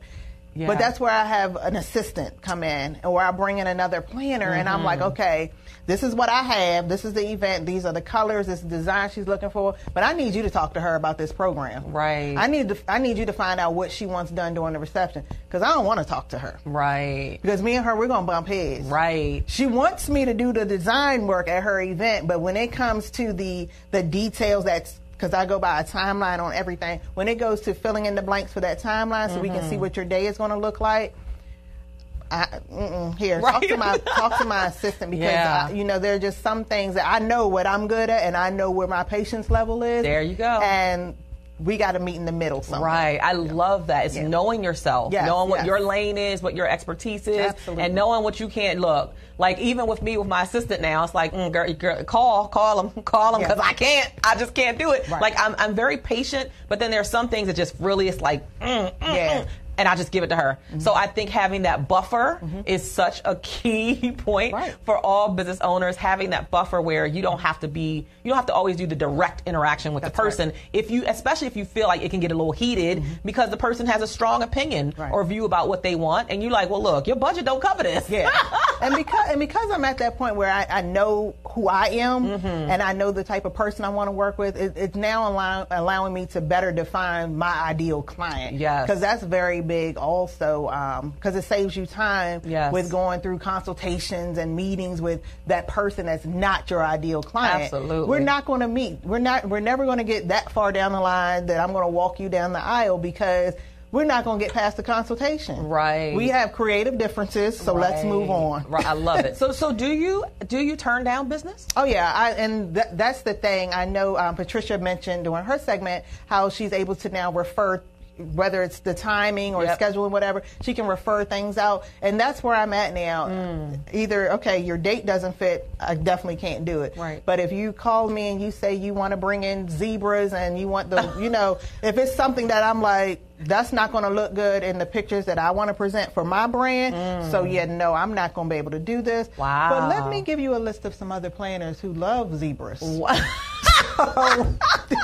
Hey, so you said something such a great point, is being protective of your brand. Absolutely. And I love that. Like, we don't hear a whole lot of people, especially this, because you're how long in to your business? 10 years. Okay, 10 years. So that's definitely some growth. But your brand is everything, and you have to be willing to protect it and know, what do I want to, and I've turned clients down because I'm like, okay, first of all money ain't good money. That's right. And some clients are they're going to drive you crazy. And I'm like, I came into business to have peace and joy and to do what I love and to continue enjoying it. Otherwise, I can go to a job that I hate and I suck my teeth that I go to every day. Right. So, but in business, I want to maintain my peace and my calm. And so I'm very intentional. People ask me all the time, why don't you have your coaching information on your website? That is intentional. Right. Because you have to contact us and we have to do a discovery session so that I can make sure there's a synergy, make sure that I'm the right fit for you, because I might not be the right fit for you. And I'll tell you that. All money is not good money. I would rather turn down a check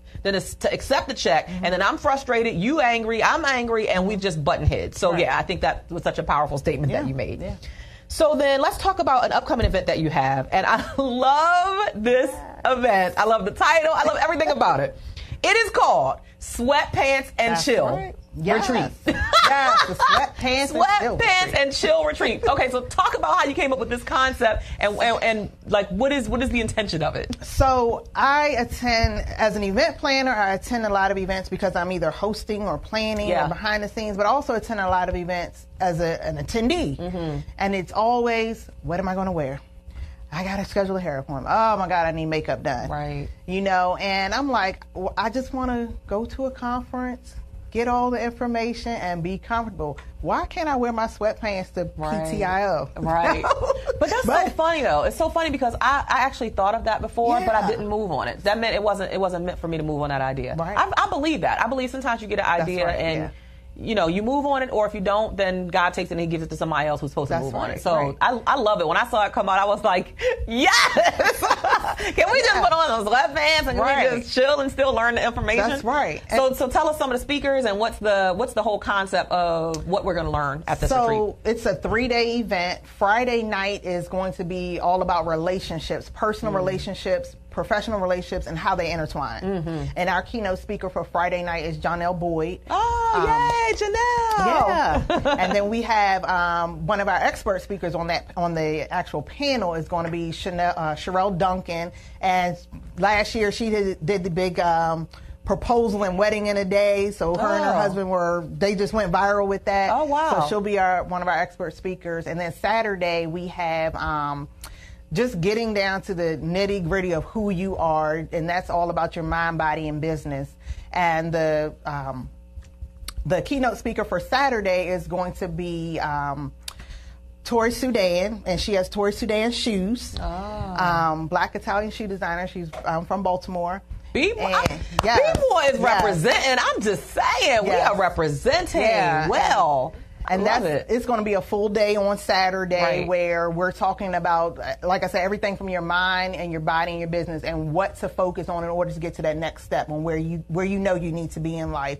We have a total of 28 speakers for the weekend. Wow. And Sunday, of course, is going to be our wrap up, and you're our keynote speaker. Whoop, whoop, whoop. Yeah, I mean, can the speakers wear sweatpants? You know what? A couple of speakers contacted me, and they were like, well, I know that's the title of the event, but can I wear my sweatpants? Yes, wear your sweatpants. I even have some divas that ask, well, can I wear my heels? Absolutely. Wear your heels and your sweatpants. Right. I want you to be comfortable. Right. I want you to come. I want you to get the information, because all of the speakers, they each have something that they're providing, and it may not be for everyone, but it may be for you. Right. So when you come out, I want to make sure that there's somebody that the attendees can connect with, so that when they leave, they don't just leave with a notebook or notes full of, this is what I heard today. I want them to leave with, okay, this is the next step, and this is who I need to call, and I need to connect with in order to get to that point where I need to be. Yeah, I love that. And so people are just coming comfortable, coming as they are, ready to learn. And so is it primarily business focused? No, it's not. It's personal and business. It's personal and business, because there are women in there that they don't know if they're supposed to be entrepreneurs or starting a business. They don't know if they're supposed to stay in that relationship that they're in. So they're there to figure out, okay, what is it that I need to be doing so I can find me? Because that's where you have to start with. Until you figure out who you are, know who you are, you can't do all these other things. Absolutely, absolutely. Knowing self is so vital. And so if people still want to get a ticket, can they still get a ticket? And what's the location again? The location is the Greenbelt Marriott. And yes, tickets are still available. We have VIP tickets. I do different sales every couple of days. I'll wake up in the morning, I'm like, I'm going to throw out a sale. I'm going to do a $50 ticket today. Right. So the event is on Facebook, Sweatpants and Chill Retreat. And then tickets can be found at sweatpantsandchill.eventbrite.com, or just find me on Facebook, Latasha Briscoe, and they can find tickets there as well. And awesome. So they're definitely out there. I did mention during advertising this show today, I'm going to give away 4 tickets. So those that are watching will get the information. So if you're not watching, you won't get the information, but I'm going to be asking a question once we wrap up, because I need to know who was actually paying attention to the show and all the speakers today. All right now, you in class. You better pay attention, pay attention. Well, I love it. Again, I've got to give you an additional amount of kudos and props, because you have been so supportive of my events, and you've partnered with me, you've sponsored events, and I'm telling you from just firsthand experience, I love to see somebody who knows that this is their gift and their calling, and they are willing to give before they receive. And if we could get more women to understand the power of, give some stuff. It's okay, because it comes back. Because every time I need floral, who I'm calling?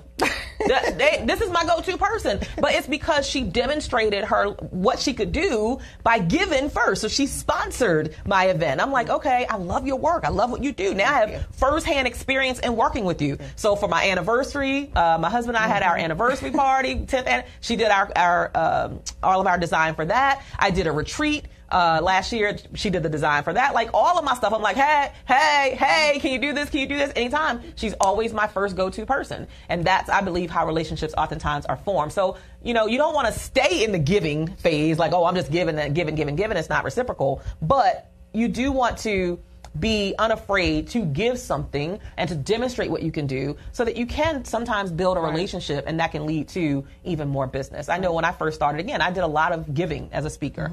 And even now, I don't get paid my full speaker's fee at every speaking engagement, but I understand the law of reciprocity. I understand the law of you give and you will receive. And sometimes you just got to pull yourself out of, it got to be about a check, and just say, I'm going to serve. Today, I'm just going to serve. God's telling me I just need to serve. And that's okay. So how can people connect with you and remind them one more time how they can get tickets to the Sweatpants and Chill Retreat? Yeah, so people can connect with me. I'm on Facebook, Latasha Briscoe, as well as LB Innovations on all social media platforms. My website is lb.events. And tickets, like I said, and any other questions that people may have, because I know people are still questioning, what is this Sweatpants and Chill? Just send me a message. I'll answer all your questions. Or if you get on her nerves, she'll let her assistant answer the question. Somebody will answer the question. But yeah, just come out, enjoy it. Sometimes you got to put yourself in a different space. Yes. And you may not always know all the answers and all the details of everything, but just give it a chance. Right. I think that was the theme of today, is having an open mind. So let's close with these final statements. You cannot build a thriving, profitable brand without a team. Amen. To achieve the life of your dreams, you must be willing to get uncomfortable. Oh my God, those are my exact words. Get That's it. Uncomfortable. And last but not least, as you're grinding for your next, don't ever forget where you came from. Oh, she said it. Bam, drop the mic right there. Look, for the entire month of March, we are giving all of our guests these amazing medals, our service award medals. We're making sure that we are engraving them with their name and hashtag Impact the World. So we want to give this to you. Wow. And thank you so much for impacting the world with your unique gift, for being such a gift to me. No problem. And I love our relationship, and we'll talk after the show about the other stuff I need from you. So thank you guys for being here. Amazing show. Make sure that you join us here again next Wednesday from 12 p.m. to 2 p.m. on Impact the World Radio. Thanks for being with us. Right. I want y'all to repeat after me, okay? Because we're going to make some declarations in here today. Here we go. 1, 2, 3. I'm building my legacy.